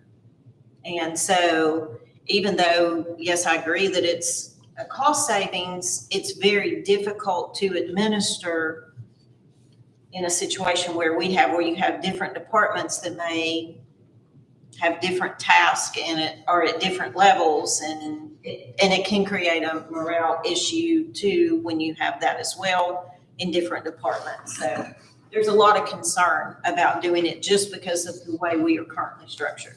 Yeah, and also it goes back to the office holders again. They can decide what they would do on the other end without any consideration for what we've asked them to do. Yeah, I mean, you've got some departments that all of their employees or 90% of their employees are in one line item. You've got other departments that they're broken out, like my department's broken out, Mike's department is broken out. So it makes it a little strange when you try to do that in that type of structure. If he'd have done this by percentage though, that would have changed it a little bit though, instead of per. If everybody would have gone up that percent. Yeah, that would be different. We did try that with the sheriff's department when we were looking at the different raises and the different options with them when we did this back in February. Because I have a spreadsheet that calculated all that, but what we found is exactly that. It was where you would have somebody at a level and then they got to bump up, but they may be in the same job doing the same duties. They may just make $50 or $100 more. I mean, it was down to that level. Yeah. And so then how fair is that to somebody in that same job that they're getting the lesser amount but still performing the same duties? So that's where it runs into challenges. You just compound the disparity because, again, raises because some departments just did away with a person and took that person's salary and gave it to other people over the years. I'm not saying that's happened in the recent years. I'm saying that has happened in the past. Like Mary did that one year. She just did away with a part-time and took that salary and went, stuck it right in for everybody else. So. And there's really nothing we can do about it. No, there's not. But by design, we're not supposed to be able to do anything about it. Because they're the elected official. All we're trying to do is manage the herd of cats. Whenever it comes to Appropriate the money. Yeah. And it's up to them how they spend it. Mr. Chair. Yes, sir. So I agree with Bob that, it would be easier financially to give them 2 raises over 2 years. But, we've worked in here and had these budgets, pretty lean budgets. I believe everybody would agree. And then we went back to them and had them scale them back a little bit more. So the big thing I have is $11 an hour. So if we give is that a livable wage in Carter County, $11 an hour? Not for most households. $1.25 brings it up to $12.25. So are we going to be able to retain employees at $12.25 an hour? That's my 2 big questions. Is that a livable wage? And are we going to be able to retain employees? And the answer is probably no, because there's an opening right now at this facility that's paying $11 an hour. So that's 2 biggies for me.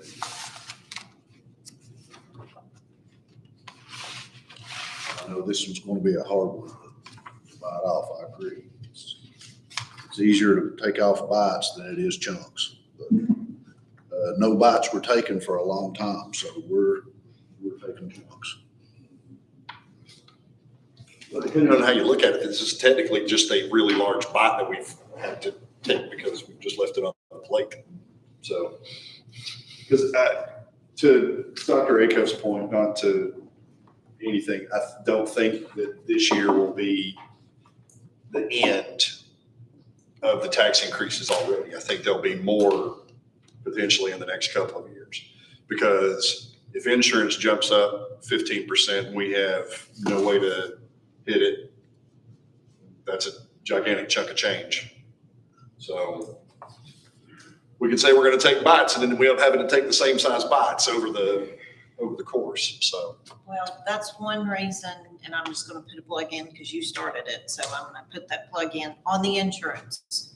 When I went in and did those calculations, I put in a partial funding for the HRA. We cannot afford to fully fund it. So if for some reason there were catastrophic illnesses up to $3,500, then the county would be on the hook for that.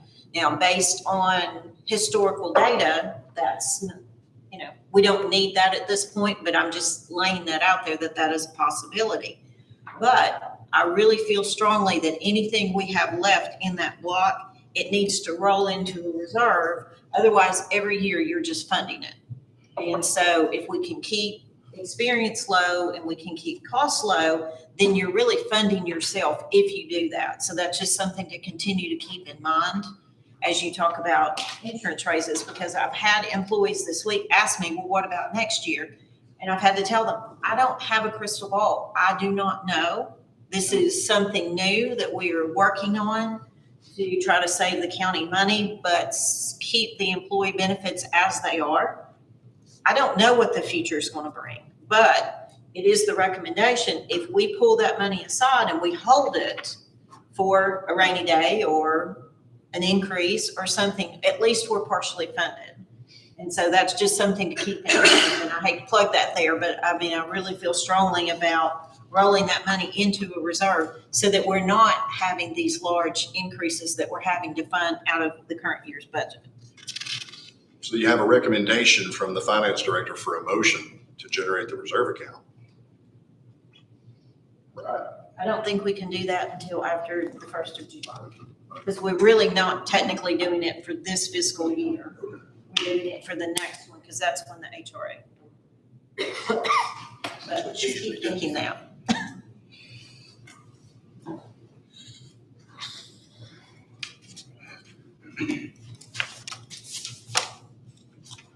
So anything further on the document that Carolyn's presented? So we move on to penny valuation. All right, so this information is the current penny. Ronnie and I sat down and discussed this pretty extensively yesterday. This document does include the ratio, which worked out actually under the circumstances decently for our county because we had so much new. And so the document that you're looking at for the valuation of the penny, and the one that I gave you is the total one. We really didn't change extensively from where we had discussed earlier. And if you look down toward the bottom where it says ratio or appraisal ratio, you can see that number's in there. So that he did the work for me on that one. So I was appreciative of that. Right now, it is at 110.5. From a conservative standpoint, you know, this number changes on honestly a daily basis. I mean, we could pull it today and it's going to be different than what it was yesterday potentially. But what I need from this group is direction. What he and I discussed and I'm proposing is that we can start working with this number to start putting it in our revenue schedules to see where we're going to come out at 109 or 109.5. 109.5. We don't ever want to be right at the very top because, as I said, it does change. So we, I mean, 109 is more conservative. 109.5, I mean, that's basically 500,000. So, and I mean, I can put it in both ways and kind of see how it falls out. We have not had, they've not had their meeting yet to see if any reductions. Last year reductions were 78,000. When I talked to Ronnie and Shane, they don't think there'll be that much more this year. So I don't have that number yet. I won't have that number probably for another couple of weeks. Depends on where we end up. I will have to put something in there. So, but we'll see when we get closer to that point, when we got everything in there, we'll see what they feel like it's looking like, and I'll put a number in there at that point. Now, on the reduction, the 70, you said 78,000? That's what it was last year. Okay. So that's after the Board of Equalization meets and they do all their stuff. I know they had a lot of people come back this year for the property assessments, like much higher than normal, coming back to the equalization board asking for changes. Yeah. So there's really no way to know that number. So he will have a better feel for that in a couple of weeks as to what it will be. Yeah, because they don't meet until June, do they? Yeah, I start saying I won't have the final number until we're probably already pretty close to being done. So I think last year I put in more than what it came out being, so I'll probably put it in. We'll see what he says. Probably 100, maybe-ish this year, since there appear to be more people coming and looking for it. That's not the relief, that's separate. Yeah, that's separate.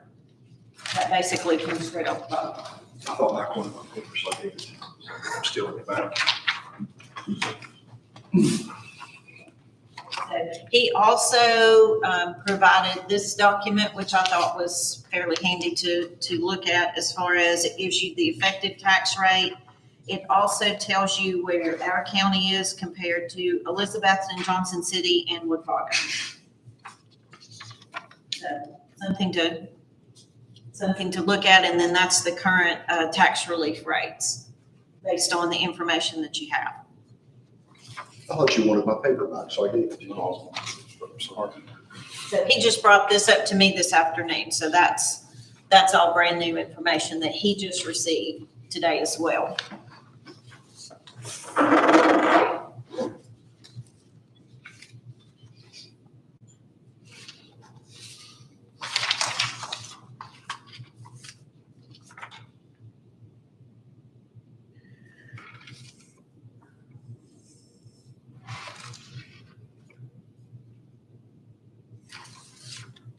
Also, keep in mind, last year it was in there at 104.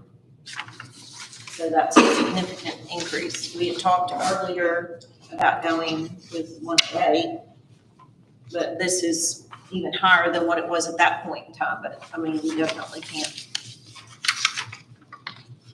take it to the very top.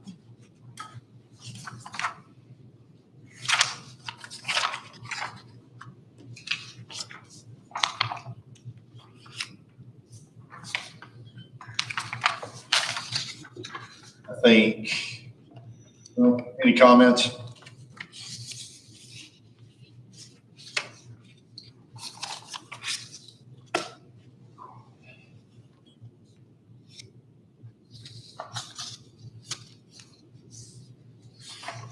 How many times has it fallen below the 109 in the past 12 months? If you know. I only know of once, but that doesn't mean it didn't. I just know of once. And how many months has it been higher than 109? Several. But, I mean, it changes on a daily basis. I mean, I could pull it tomorrow It could be and it could drop to 108, but it may just stay there one day. I mean, I don't quite understand all the logistics of how this works, but it changes constantly. I really think there's just a dude over there that goes. I've yet to find anybody that can explain to me why it changes so frequently either, so, because I have asked that question. It's based on total number of homes sold and the percentage. This is across the entire state, and it's the percentage of difference from the median value. Yeah, but that could be crazy. Exactly. They just dump all the sales numbers in, and on the other side of the, 15 months. all they do is they dump in all the home sales, because all those are on state and local record. They dump in all the home sales, and it spits out the number on the other side.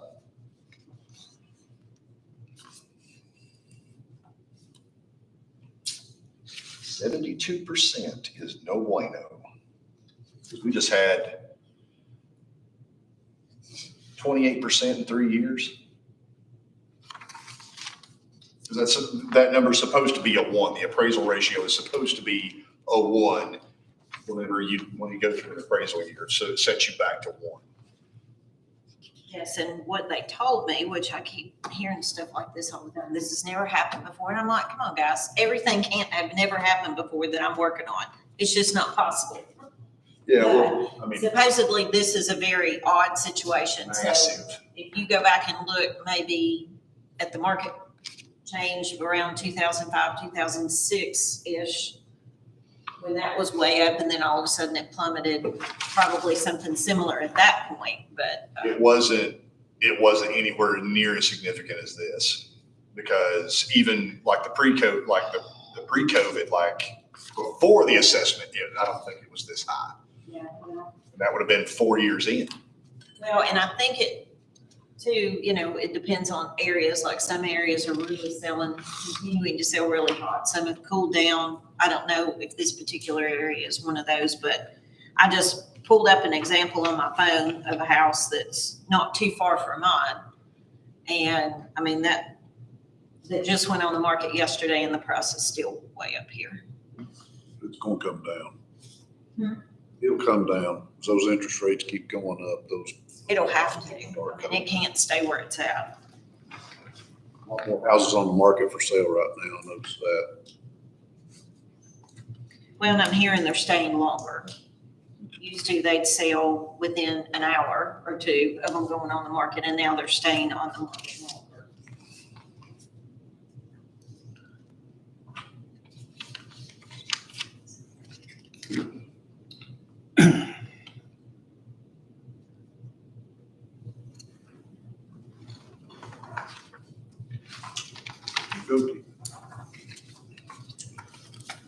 Or as far as calculations go, Carolyn, I say trust your gut and go conservative.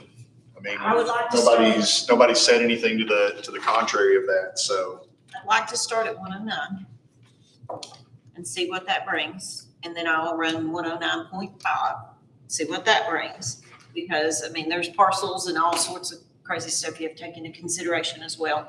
And just see where we come out. And then we'll check this again in a couple of weeks. So before we get to the point where we're ready to finalize everything, let's check it again and see how much it's changed.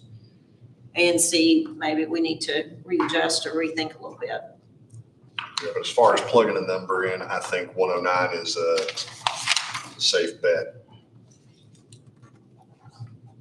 Anybody disagree?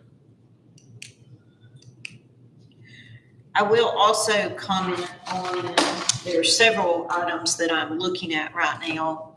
It appears the last several years that most of the revenue items have just been budgeted the same amount for the last like 3 or 4 years. Some of them may be adjusted a little bit. I don't think that's a good idea necessarily. Which, Just a whole bunch of them. I mean, there's all kinds of different line items. So what we've been doing is we've created a forecast model and an analysis so that I can see kind of what the trend is. And we had to put in, we just put April's in it. And so May's and June's will be estimates from last year, because that's the only thing I really have to go by at this point, because I've not been here long enough to really see what trends would be. But I'm going to look at that in comparison to what it is and what it's been budgeted, but also what the actuals, I can go back actuals to 3 or 4 years and just kind of see what those differences are. And I do think we have some places that we need to increase those revenue lines. Now, obviously very conservatively, because we don't want to overstate revenue just because we're in a situation where we need it. It's got to be actual. It's got to be what it should be. But just like the animal shelter is a prime example, we balanced the animal shelter's budget 2 years in a row. Part of the reason we were able to do that is because of the fact that her revenue had been budgeted not even a tenth of what it actually was coming in. And so we went in and looked at what it actually had been for the past several years and made those adjustments. And then she made adjustments in her expense lines as well. And we were able to balance her budget. I don't know why historically that's not been done that way. It didn't make logical sense to me, but we are looking at that. So there may be some adjustments in some revenue lines, a couple in particular that I feel like are very short in the budget that may make some difference too. But until I get this plugged in and actually start looking at that analysis, it's going to be hard to really tell where that's going to go. I mean, I did that on the sheet. Why don't you give us a revenue sheet? just for the highway. Oh, just for highway? For example, on highway, I did that. I went in and I looked at it, and Roger and I sat down and talked about it. And we looked at mineral tax on the highway, for example, is a good one. I mean, it was budgeted at this teeny tiny little amount. And the number I put in is very conservative from what the actual is for this year. So why would it be left at $20,000 when it's coming in at $150,000? That makes no logical sense to me. So that's what I'm doing right now, is running that analysis, running that forecast model, and trying to see where these numbers are going to come out. Now, on the opposite side of that, you may have some that are going to be the other direction. So that's got to be taken into consideration too. But I do want to look at those to see what they actually should be and make those adjustments in budget. So that's why you haven't seen revenue yet, is because I needed this number and because we needed to complete that analysis to really see what we need to change instead of just doing the same thing we've done for the past several years. Yeah, like 2018, 2019 for the highway department, mineral severance tax came in at 83,000. I mean, why would you not do Budgeted that? at 20. Just for 20 minutes. Yeah, I mean, that doesn't make any sense to me whatsoever. I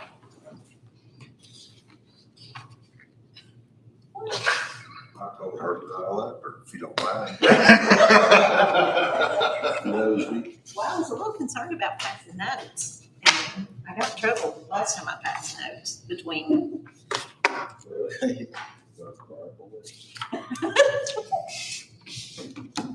All right, so I'm good to go with 109, correct? Do we need a motion on that right now? Or do we need to wait? I don't know. I just wanted to make sure everybody was in agreement that that's the direction I was Well, I would going. say go with what your recommendation is, because you've talked for, well, I was telling her, you've talked for 15 minutes and I don't know one dang bit of what you said. Generally, that's. I'm not going to say that other maybe than two other people in this room, it's right up here above our head. Did I not explain myself well? Well, we know. I think you did a wonderful job with what you tell. We may have more money than we thought we did. Oh, I think all you had to say. Gee, we're Layman's terms. Do that dissertation and that's all you had to say. We may have, well, when you have more than we're supposed to have, come see us. Okay, I will. Yeah, because all of those numbers would have been set when Brad was here, because he would have been the last one before you, and if you've not changed the They've number, not changed. Now, I didn't change them last year. I left them. I wonder if he changed them from Krista, and I wonder if she changed them It from. looks like several years on some things, they've Well, been that way. it's easier to live on the animal shelter, because it hadn't been created that long.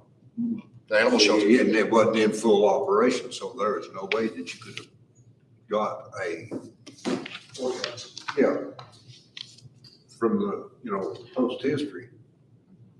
Because it wasn't in existence, so that's why it's easier to balance that out. Yeah, The others have been here since Noah's Ark and the brick were made. And that's kind of what you had to do with the road park, you go on the 5 year. yeah. Well, and that was part of what brought it up, was looking at the 5-year average and that mineral tax especially. I was like, what in the world is this? So went back and looked and it's like, well, it's just always been here. And my normal question to that is why? Does it need to be that way? If not, then we can change it. Okay. So, but I will be extremely conservative. I mean, unless it's ridiculous. Well, I don't want to overstate. That would be that. I know, but I mean, in the situations like we've been stating at 20,000 and it's been coming in at 80 and plus, there's no reason to Those are the ones I'm looking at. not put it where it should be. Those are the ones I'm looking at. I will say if anything is trending for the last 3 years below what it's been budgeted, then obviously got to change those too. And there probably are going to be a few, but those are small based on what I've looked at so far. Okay. All right, additional budget items discussion as needed. Do you have anything, Carolyn? Does anybody else have anything that they would like to raise?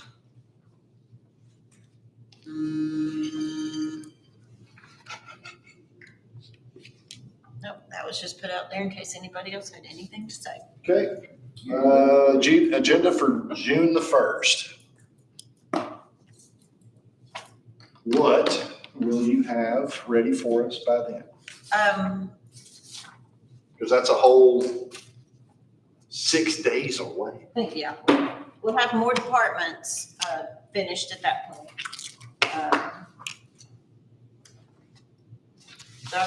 That's the main thing. We've got to get those done. We'll start working on the revenue, but that's going to take a minute. Yeah. But we can start working on that so I can kind of see what direction it's going. Have we received any notification from the state as if they are going to finalize the TISA? No, that's one of the things I'm waiting on. We were Yeah. really hoping we get it tomorrow, but I'm not gonna hold my breath.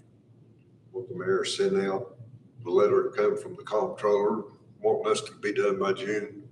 And I don't mind telling you, I responded to the mayor, tell them they're the ones holding us up, we're not holding them. Yeah.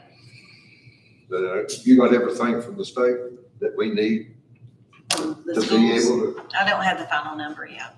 okay. So I just let it be known, public and everything else, when it comes in, they said you're not in. And we're gonna send the bird dog down the road. Yeah, well, I am gonna ask them if we can go with the last. I mean, if that's all we need at the very end, I'm gonna say, can we just go with what you've given us thus far? They have sent information out that says they don't anticipate changing much. I don't know what, since this is brand new, I don't know what much means. Much to them may be different than much to us, so. It means more than less. So are these our final budget amendments for the year, or are we gonna have? There'll be more next week, and there'll be more the week after that, the week after that. There will be lots and lots of budget amendments, and that is my fault because I have not been able to get to them. Because this is year-end cleanup. Much more we like, so that's what we'll put, that'll probably be on for. Yep, so budget amendments, remainder of the departments. Yeah, I've been working on them as I've been doing these final budgets too, just so I can kind of knock them both out at the same time with the directors, and I don't have to keep calling them and asking them to look at stuff. But it's cleaning up from payroll side where we made the change between the 260 and the 261. That, by the way, also skews the numbers just a little bit, but we won't go there. That is for the insurance changes where they'd initially told us that it was going to be 13% across the board, and then it technically wasn't. And so I had to go in and adjust some departments. And then anybody that's needed to order stuff the last month or two, or that have been in the feeding frenzy of putting POs in the last 2 days and had to overspend their line items, I'm moving money around to accommodate that. So I went ahead and let them put the PO in, knowing that we could go ahead and get the budget amendment in to clear that up.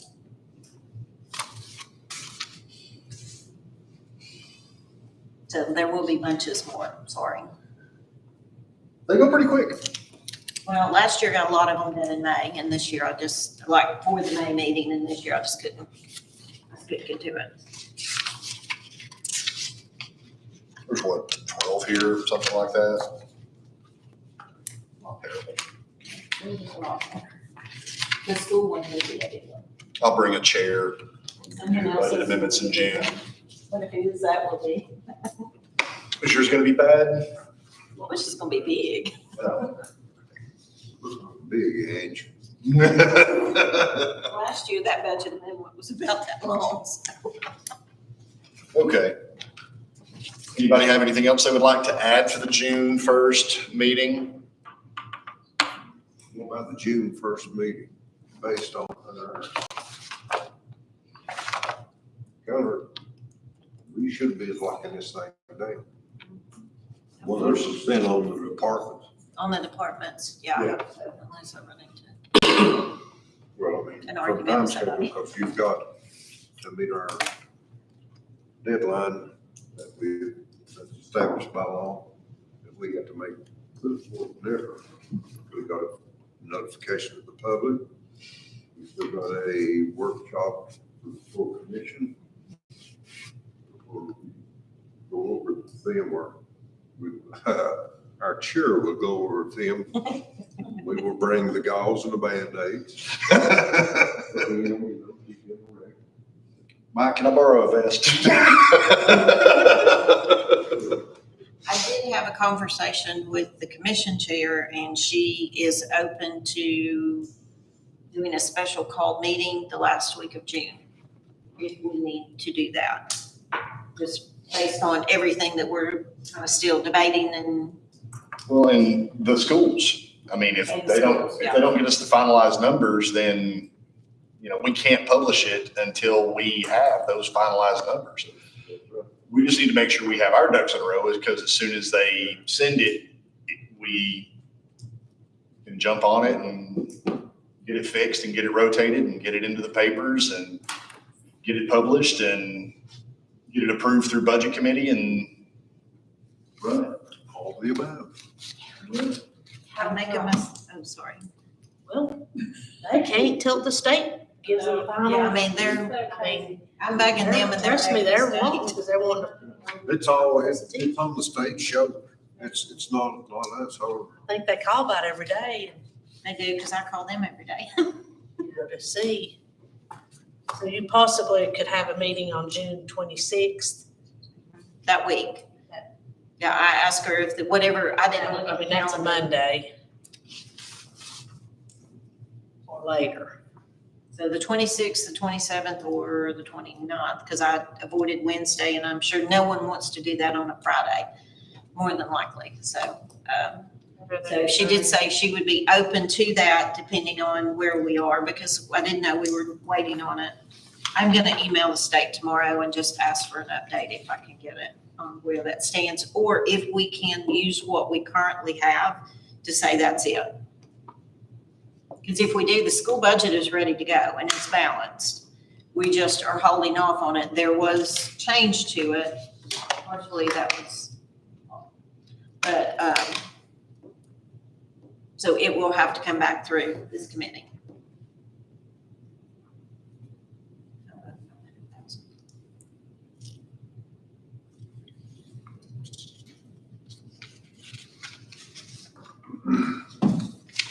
But you're generally overall relating to the school budget, not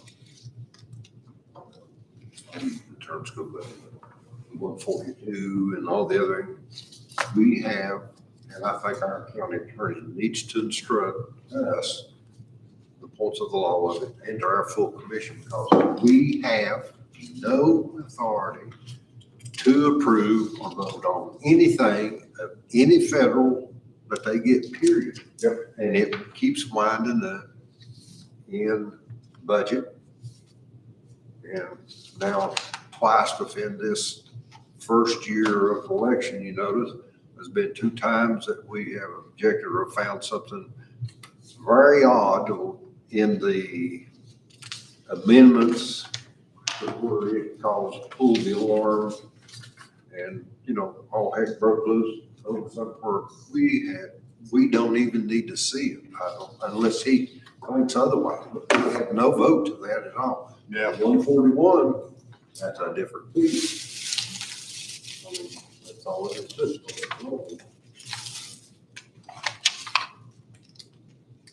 think it still has to come through, but you can't touch it. But it comes through. Just buy the non-skid paper, you can use it for something else, what I'm saying.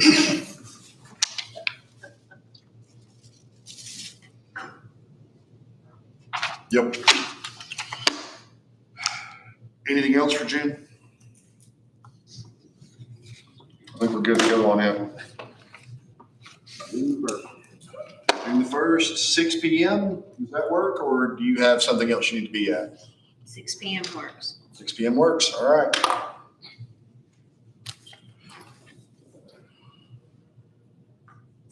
All right, review and approval of budget amendments. First one up is budget amendment number 10 for general fund number 101. Item number 1, reallocate available funds within the current budget to purchase deed paper for the Register of Deeds.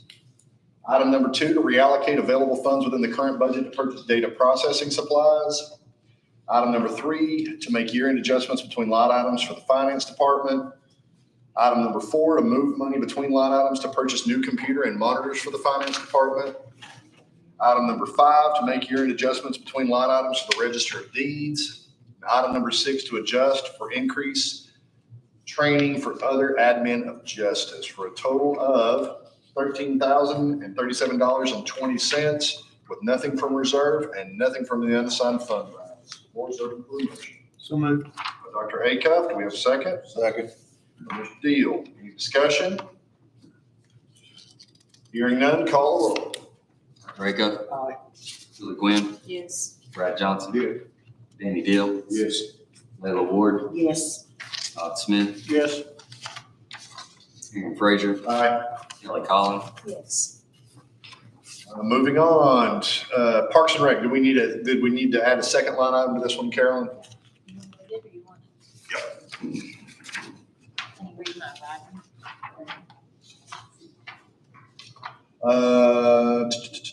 Item number one, to reallocate funds between line items within the, you wrote it on, wait. Yeah, no, I copied the drug fund one and I didn't put a description down. Oh, okay, sorry.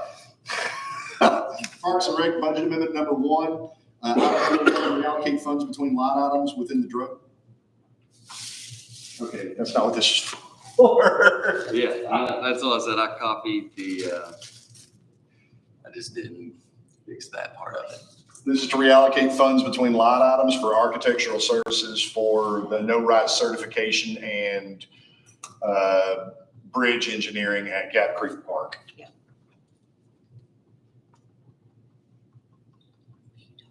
And then item number two would be to reallocate the funds from the contributions line item to the wouldn't go to equipment because we wouldn't be handling the PO for this. It would just be a cut of check just be a check request for Rhode Island Recreation Foundation. Let them go buy it because we can't pay it because we can't. Oh, we can't own it. Yeah, that's We right. can't buy it. We Sorry, can't- I wasn't we can't thinking buy of it. that. You'd have to pay it, pay Road Mountain. Yeah, so it needs to go to other charges. Can we do it from contributions? Because that's where I thought that's where those line items went to. We're like when Roan Mountain and them all come in and say, we're here for our money, and thought it was the contributions. That's more for the organizations where we're giving them, no, needs to come from other charges. Okay, so to move it from contributions to other charges. And the line items, if you want to write them down, it's Fund 123, E 56700. And what, do you know the account number for $599 and for other. 599? So from 316 to 599.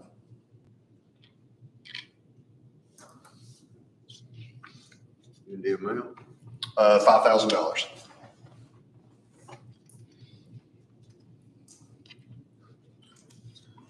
Total that would be off. 27,000. The total amount would be 27,000 with nothing coming from fund balance.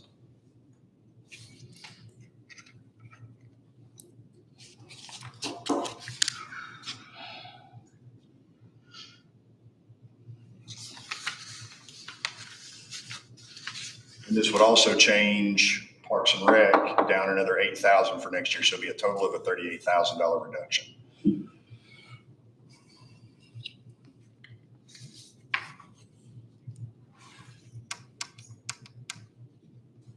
Can you send that? Yes. Yes. Yeah, 'cause it was voted on and passed on Tuesday. And then the mower stuff came up yesterday. Here we are. So we have two mowers and they're mowing 4 parks, is that right? They had 5 mowers, one died, they have 4, and they're mowing 38 acres. They mow 19 acres one week and they mow the other 19 acres the next week. They've got 5 or 6 guys that volunteer to mow. The bulk of what we give them on an annual basis is for gas. It's like $6,000 for gas. And if Gap Creek Park is 14 acres, it's 14 acres and it runs to contract out mow it is $10,000 a year. So the bridge, so this is architectural for the bridge design. This is the no-rise, this Mattern and Craig is doing both. They're doing the engineering for the bridge ramps and because the bridge is already installed. We won't go into that. And the no-rise certification that we have to even have the bridge in place in the first place.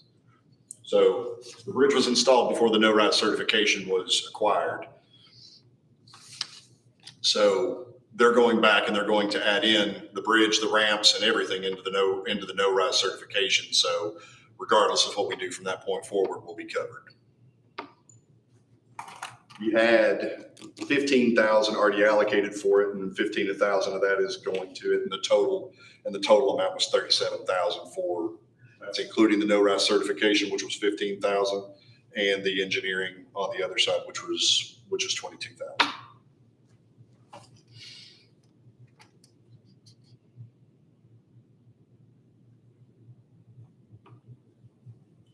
So this Gap Creek Park, what's it gonna call? Is it gonna be dog park? It's going to have a dog park. It's going to have a, Handicap there's supposed to be a eventually. accessible playground there, and there's also supposed to be a softball field there. With the 319 grant that we have, which is from Brushy Fork, which I think is $319,000 grant that we got for it. They are adding a low water crossing so vehicles can access the field because there's a creek right there. Instead of putting in a bridge, they're going to add in a low water crossing. They're going to do abatements on the riverbank and stabilization on the riverbank. They're also going to install gardens and some other stuff as well. We're also gonna have a walking trail all the way around. Yeah, the walking trail is installed, quote unquote, currently.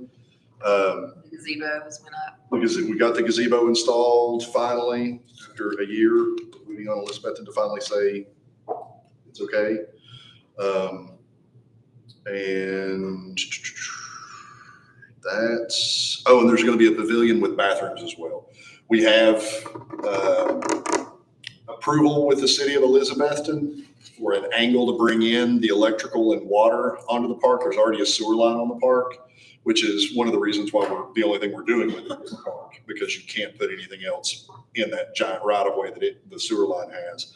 But we got with Jonathan Pleasant of City of Elizabethton, and they have given us an angle that we can bring in the water and electricity from Gina Beth without having to get a third no-rise certification to go under the river.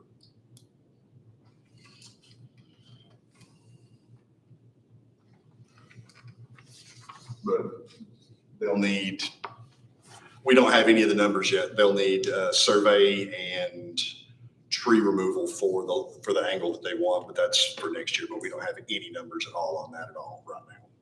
So we have no threat of flooding or anything with this creek in the. Well, it's just like Eric Anderson Park. It's in a floodplain. So the only thing that you can put there is a park, basically.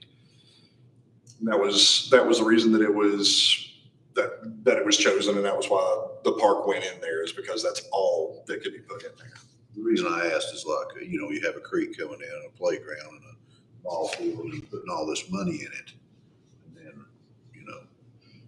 For the most part, if there was a major flood, and this is the 100-year floodplain, this is not the average year floodplain, it wouldn't damage the location where the baseball field is, even in 100-year.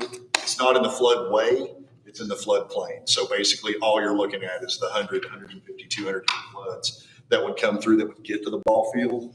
And the only thing that it's going to wash away at the ball field is going to be dirt. So everything else is going to be concrete or post and wood and different things like that. So the majority of the stuff that's going to be in there, just like Eric Anderson Park, is going to be durable enough to survive most anything that comes through.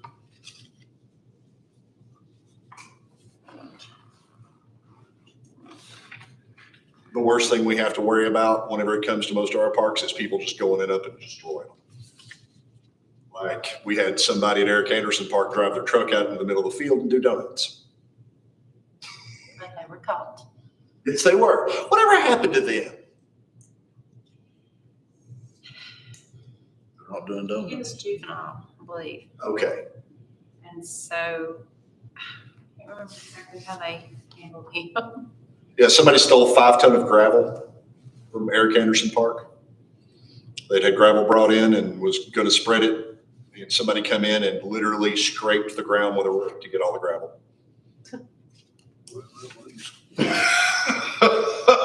Our build materials is going, sure it wasn't squeaky because that would require work. You wouldn't do it to it. Yeah,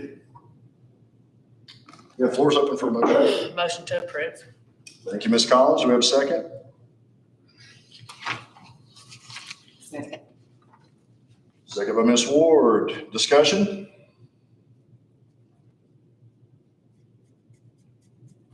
May call the roll then. Dr. Acuff, Aye. Julie Gwynn, Yes. Brad Johnson. Aye. Danny Deal, Yes. Layla Ward, Yes. Todd Smith, Yes. Aaron Frazier, Aye. Kelly Collins. Yes. Thank you, guys. Forgot they were together. Nope. Next up, Highway Public Works Funds 131. Item number one, reallocate available funds within current budget for ECOS, Cloud Gas Boy software. Item number two, to clear up year-end adjustments between line items for the Highway Department. Item number three, to allocate funds from solid items to the Highway Department for a total of $25,800 with nothing coming from fund balance and nothing coming from unassigned fund balance. By Gwen, do we have a second? Second. By Todd. Any discussion?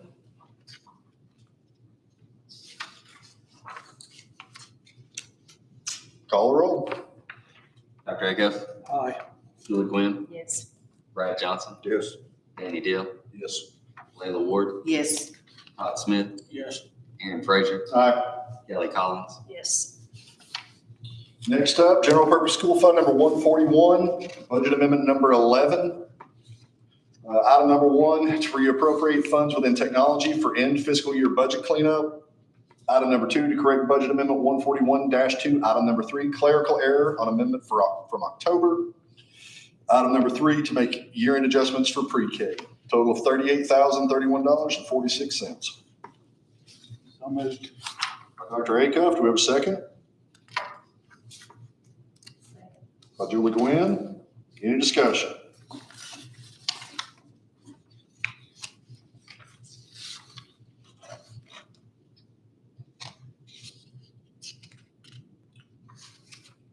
Hearing none, call the roll.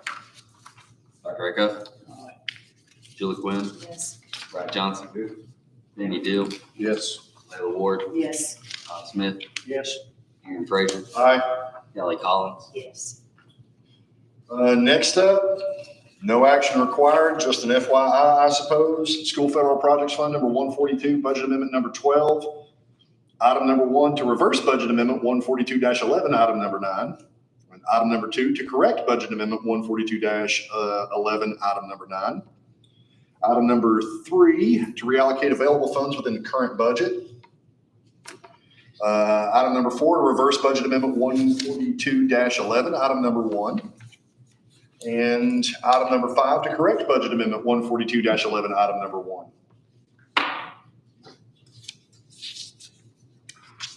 Ask us to do it that way. I understand. I understand. The state or the school system? So that has to be forwarded as a part of the record of the budget meeting. So they were taking it out of salaries and sent it to vocational equipment. Or no, they took it out of vocational equipment and sent it to salaries. And then the second time they took it out of vocational other charges and sent it to the instructional equipment. Yeah, so if there is something that is incorrect, we have to take it all the way back out and then put it all the way back in instead of doing just the correction part. Yeah.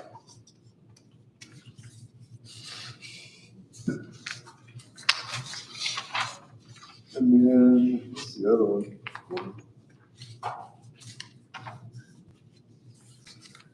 Oh, just as a point of clarification, the columns are off on page 2. The increase, decrease I'll correct that. is off. So the decrease is 27, 40, and 38, and the increase is 11, is everything in the left-hand column.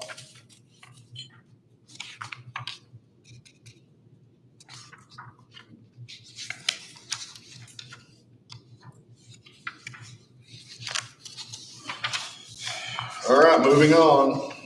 We don't need a motion. No, that's the 142. We can't do anything about it. All right, next up, food service, 143, food service fund number 143, budget amendment number 6. Item number 1, to recognize and appropriate additional supply chain assistance grant funds for FY 22-23. Item number 2, to reallocate funds between lines due to price increases and need of equipment repairs.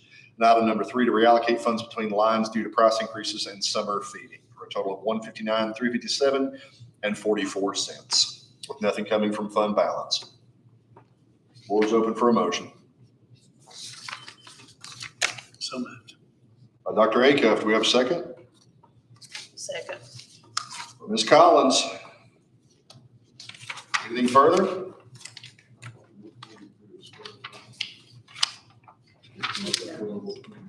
Not all of it isn't. I know that federal funds, state funds come into it for the grant. Service. Yeah. Federal It's funds, federal, it's not separated. yeah. Yeah, there's not a 143 and a 144 for this one. All the federal funds come into the county budget for this one, so they're completely me. We have no way of separating the two.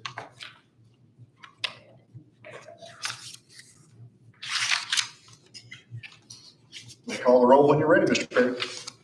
Dr. Acuff, Aye. Julie Gwynn, Brad Johnson, Yes. Danny Deal, Yes. Layla Ward, Yes. Todd Smith, Yes. Aaron Frazier, Aye. Kelly Collins. Yes. All right. Any other budget amendments that I missed? Okay. Next budget meeting is scheduled for June 1st, 6 PM. Skipping over that one, additional commissioner comments. Anybody have anything else? You're gonna add- Oh, yeah, I forgot. I drew my line wrong. We've got 2 minutes to approve. First up will be the April 10th, 2023. Floor is open for a motion to approve. Move to approve. Thank you, Dr. Acuff. Second. Adil. Any discussion, corrections, adjustments, changes?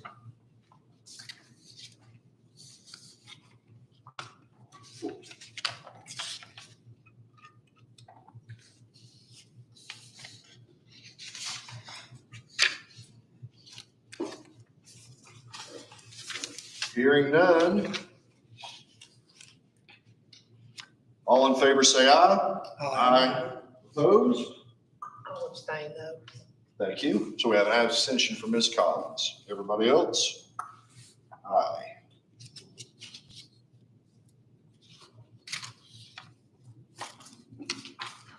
And the May 18th meeting? Minutes for the May 18th meeting? Floor is open for a motion.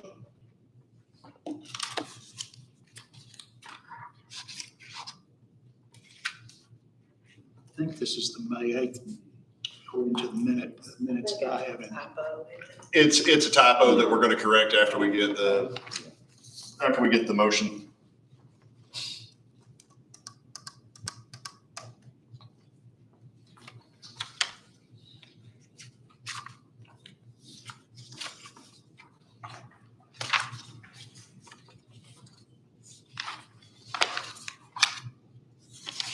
Move to approve. Dr. Acuff, do we have a second? Second.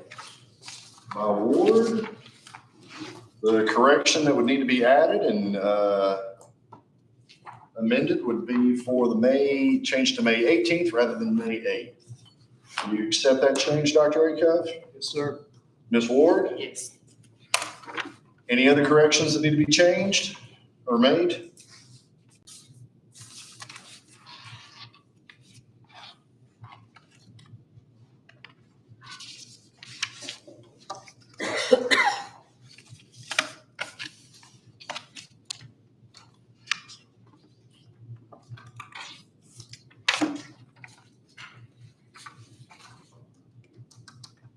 All right, all in favor say aye. Aye. Opposed? Abstain? Yes.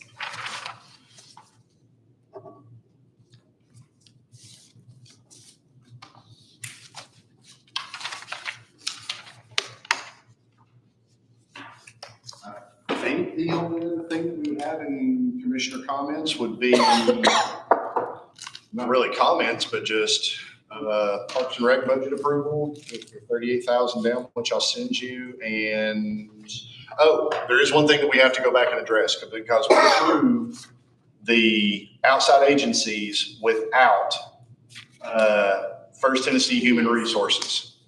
And that is one that is required to be in there. I sent that email out to the budget committee. So in front of you, you will have the corrected outside agencies' dollar amounts.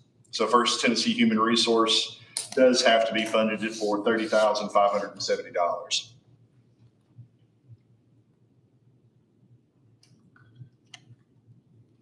So the floor is open.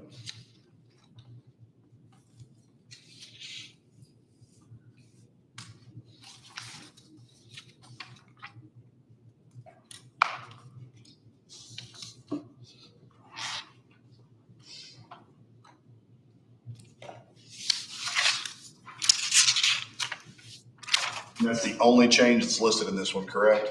Just that 30,570.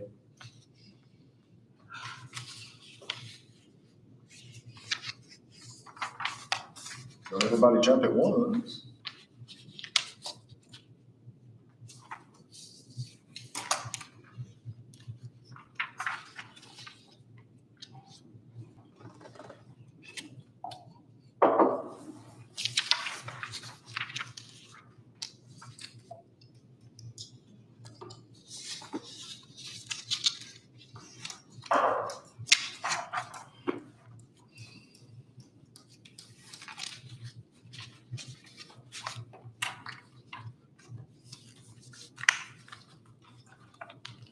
You're just adding the Tennessee Human Resource only. It's not changing anything.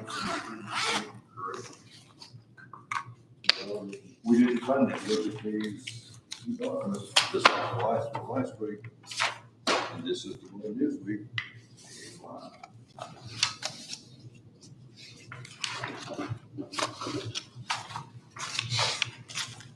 Last week, we adjusted and took some out. You took out, that's right. They are, one that was taken out. Now, look. Yeah, well, in the meeting, we determined that which one that was taken out, and that's that one. It was something else. Remember, I didn't bring those notes in here.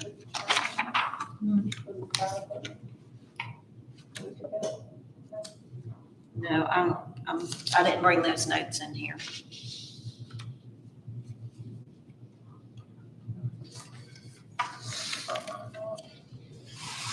This is what was agreed upon the last time with the change of the First Tennessee, What's that, the 18th? Yes. Yeah, because when we ended the meeting, it was off of the motion by Commissioner Deal, seconded by McQueen. Vote was 8, total yes, the amount was $1,653,485. Now you add 30,570 for First Tennessee, or the human, First Tennessee Human Resource, that comes out to 168. No, I think when we were adding it on like phones or whatever, the $85 at the end of, of the 911 was left off, because we were just sitting here adding it on phones, if I remember correctly, because you and I looked at that. So the only thing that we didn't put in there that we should have was, like he said, the Human Development Agency, which is $4,000. No, First Tennessee Human Resources. Yeah. I haven't checked this out yet where we added it back. Well, no, because we had originally was going to add it because I thought it was, and then the consensus was that it wasn't. I said, fine, we'll just take it out. Take it out. So we took it out.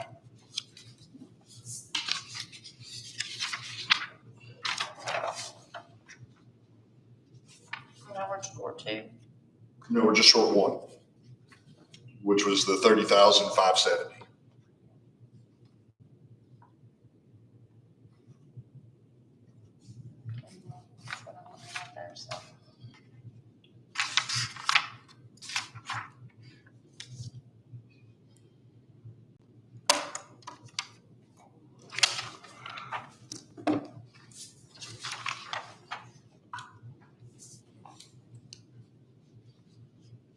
Yeah, I had us at 1.6 million, 53,485. It was that difference is where we were adding it. So the 30,000 would be. Because I went back and added it multiple times to try to come up with what the difference was. And that's something I come up with that it could be. Yeah, because there's two 85s in there, so. So we got one and not the other one, basically.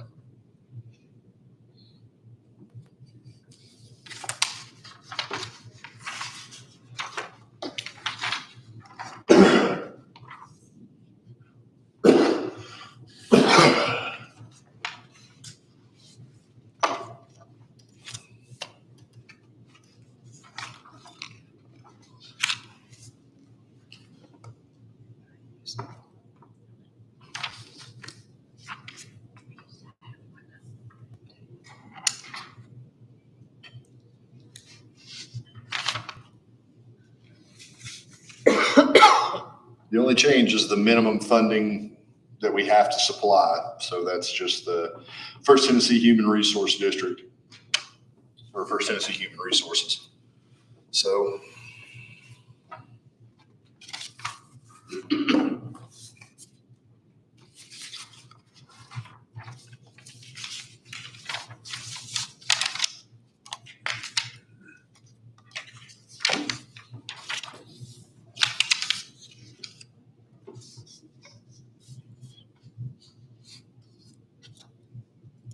just for clarification, the Butler is correct at 10,000? Yes.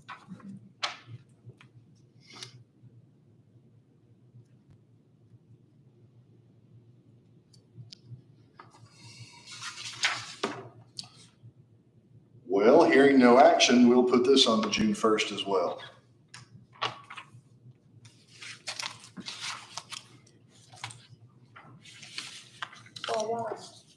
Let's just do it. I make a motion to approve that and stick it on there. Thank you, Ms. Gwen. Do we have a second?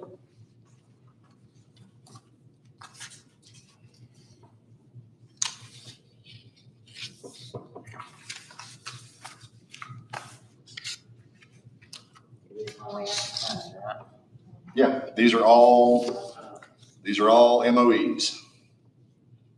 Once you go up, you can never go down.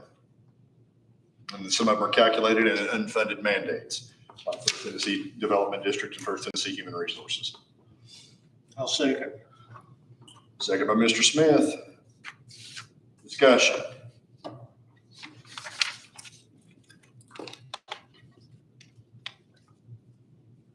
Call the roll. Dr. Acuff?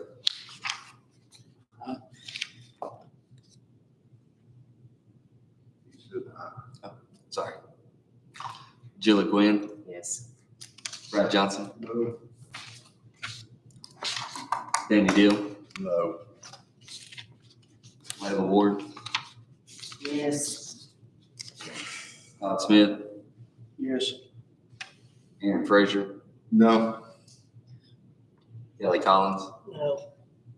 Split 4-4. Well,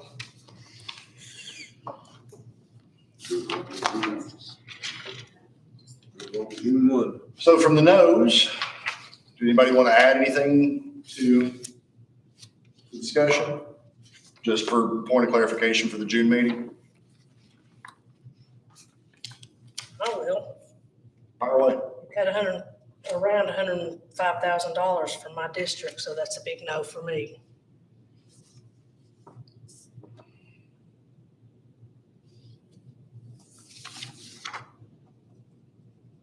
Mr. Deal? So we can see if we need to make modifications to the document, we can have it ready by June the 1st.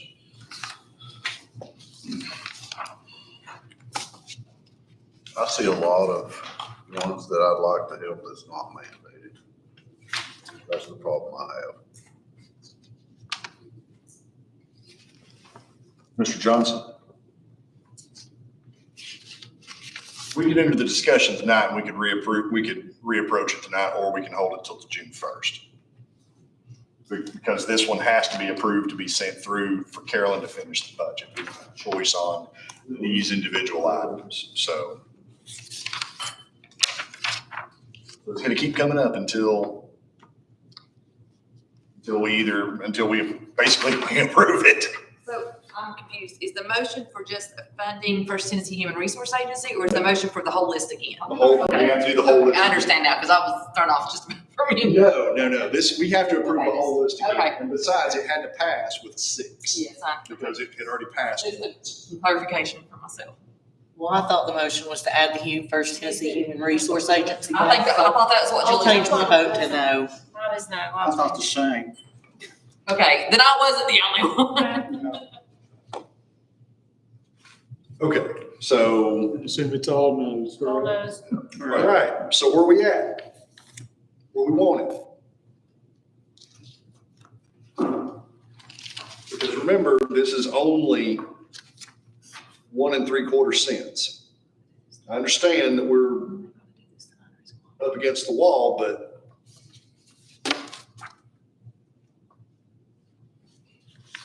somebody got to flinch.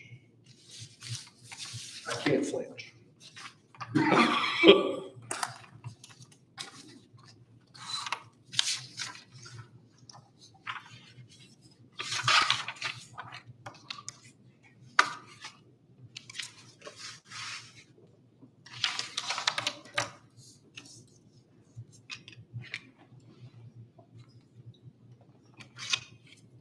I mean, just a point of discussion, would it just not be the best choice to set them all at the previous year funding? No. That's what the problem is. I'm just trying to get to somewhat of a middle ground with it. Thank you, ma'am. They will. You're taking taxpayers' dollars and placing it in charities. Now, just as an example, it's been misunderstood and it's clarified this evening by the chair. They would have an opportunity during this next fiscal year for reappropriation or approval. And you see how the conduct is, I would never vote for one. I don't care how many years they've been here. It is charity. It is something this commission, when they formed every one of them, that we had extra money in the coffers that we can contribute for the support. Now, my God, they think it is a demand. You either do it or you, well, you know, about 2 foot 3 inches down. That's the only thing I can tell you.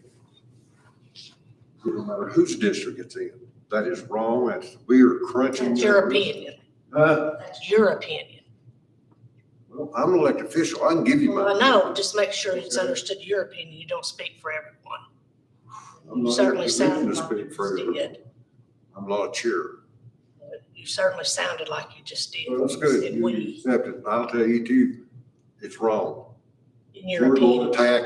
we're gonna tax the citizens, but we're gonna give their money away when they have the opportunity, if they want to and desire to contribute. The ones that are cut, if you look at it, they serve just a small little area. Who pays for it on tax increase? The great big area that don't benefit, gets no benefits from it. Which ones? Beg pardon? Which ones? Senior citizen. Okay, first off, the part that they do is in the city, but it's also in the county. And those county they're paying taxes also, in addition to the people that live out in the county. So all county employees, all county citizens are receiving benefits from The them. amount of members, 217. All live in Carter County. It don't matter where they live. No, they ain't. They don't all live in Carter County. Look at the percentage ratio that was given at the table up here. 42% was the county. And the other part lives in 42%. Carter County also and are paying Carter County taxes also. Well, you got one in Rome Mountain. Well, what about the rest of Rome Mountain? What about Elk Mills? What about Pogie? What about Butler? What about Beulah Dean? None of those are in that. They don't receive no benefit at all, but there's plus 17,000 property owners that are gonna pay that, even though it's a small amount. But to be a horse's hind end toward this commission, belittle a senior elected official, the conduct that they use, yeah, sorry. And if they say, well. If you stand the heat, then you don't need to be on this committee. Do what? If you can't stand the heat from a citizen coming up and voicing their opinion that they're upset or what, then you don't need to be on this committee or any committee. You know what these things are? They can chin up on these. I don't. Evidently you are, because obviously It's you're practical. upset about But it. it's just, we're in a city, we deserve the same. You have a choice. Nobody told you to come in the city. You know, when you came in the city, you got 2 taxes. Well, I've never said that. I've never said that. Everybody has. Everybody has, but I'm just saying. But But they're personally, my support. county taxes also. Huh? They're still paying county taxes also. County come before the city. So why should they not receive benefits from the county also, since they're paying for those? 200 versus 17,000. Which one has the majority? I don't understand what you're. 200 members. How many members you got in the senior citizen that comes our daily? I don't have the total numbers. Well, I know you can't, because you can't count past 200. How many do you in it? I can tell Don't you. insult me like that, ever. All right, guys. All right, Here, all right, guys. you don't talk down to me neither. I haven't. Guys, enough.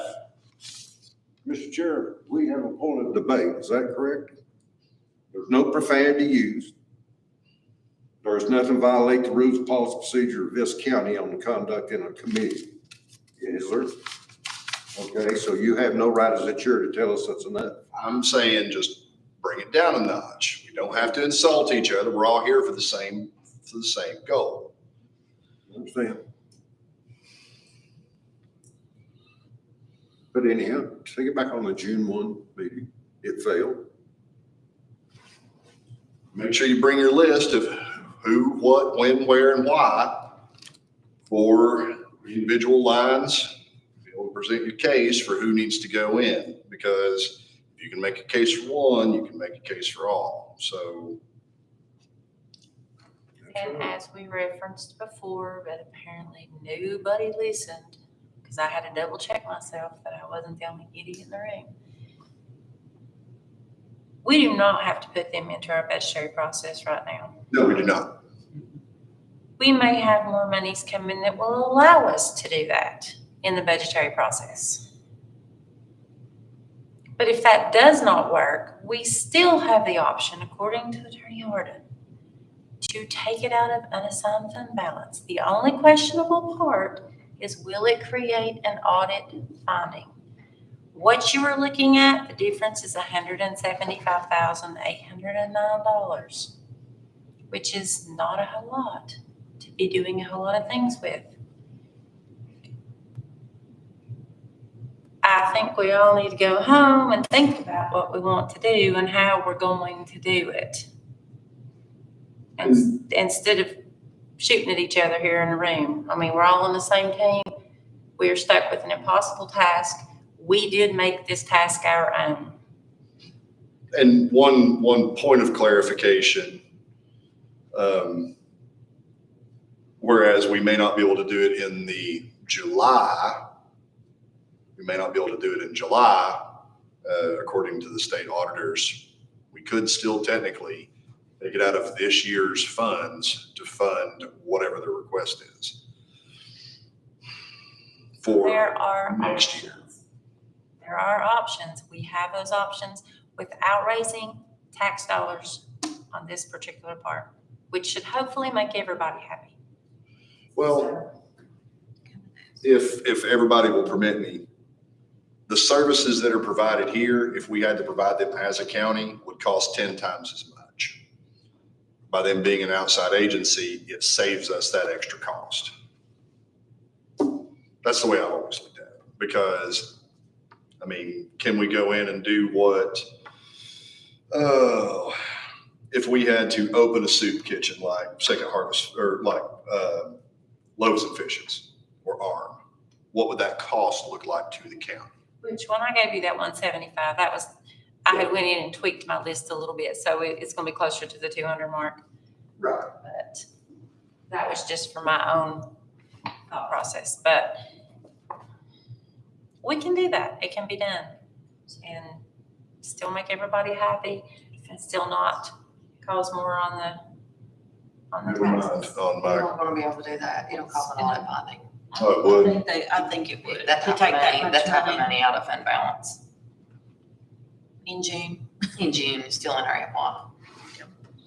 I don't think that's a wise choice. Thank you for the point of clarification.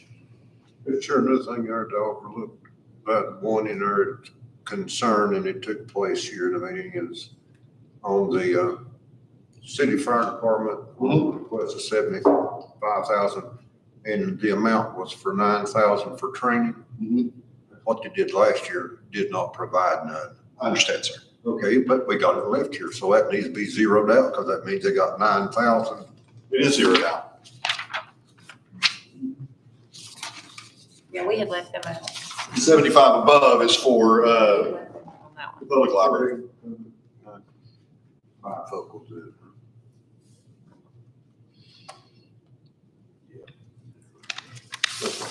Yeah, the ones that are currently on this list are the ones that are inclusions that we absolutely have to fund. We don't have to. Yeah, well, technically, we have an option on Butler Fire Department, but it is a first responder organization. I should say that one is an And exception.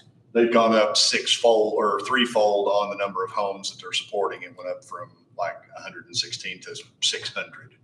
So, Yes, that is the only exception, that they are a first responder. but they are a first responder. So, I mean, technically, we don't, well, technically, we do. but-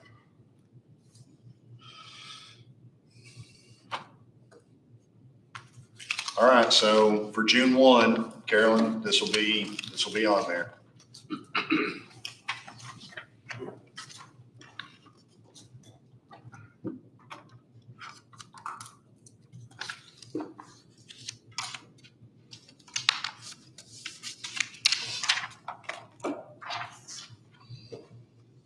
Any other comments?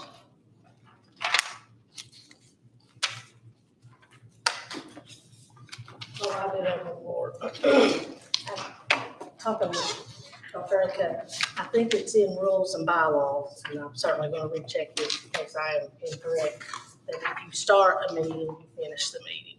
I'm almost sure we voted on that, and not change out. Yeah, I didn't have a point in it. And so, Well, I mean, Mr. McQueen asked me. well, he didn't, No, I know, he just asked me if we were gonna trade out, and I said no, because I thought that we had, the hopeful commission at some point had voted that if you start the meeting, you finish it, whether you're the substitute or whatever. So I just wanna, I just wanted to, I'm gonna double check that, but I'm almost sure that was in rules and bylaws at some point. That you complete the session. It is. Right, that's what I thought, but I wanted to make sure with Yeah, it's written. Mr. McQueen, I wasn't sure if that was the. It's not a matter of fact of the chair even look back. It's a matter, as the commissioner has the right to challenge the board, since there is an absence, that they can sit in because they're the same district, and the board can decide that. That's how the policy is written. So, thank you for the information. I don't think I've ever been in a situation where it had come up before, so I didn't. normally the ordinance messing tells the chair, the other commissioner of the district, the chair's cleared it. And that's the authorities do, but for those that don't, you go into an open meeting and your district's not represented, all you have to do is challenge the board. Because representation, that's how it's written. Anything else? Move to adjourn. Thank you, Dr. Acuff. Do we have a second? Second by Mr. Deal. All in favor, say aye. Aye. Drive carefully.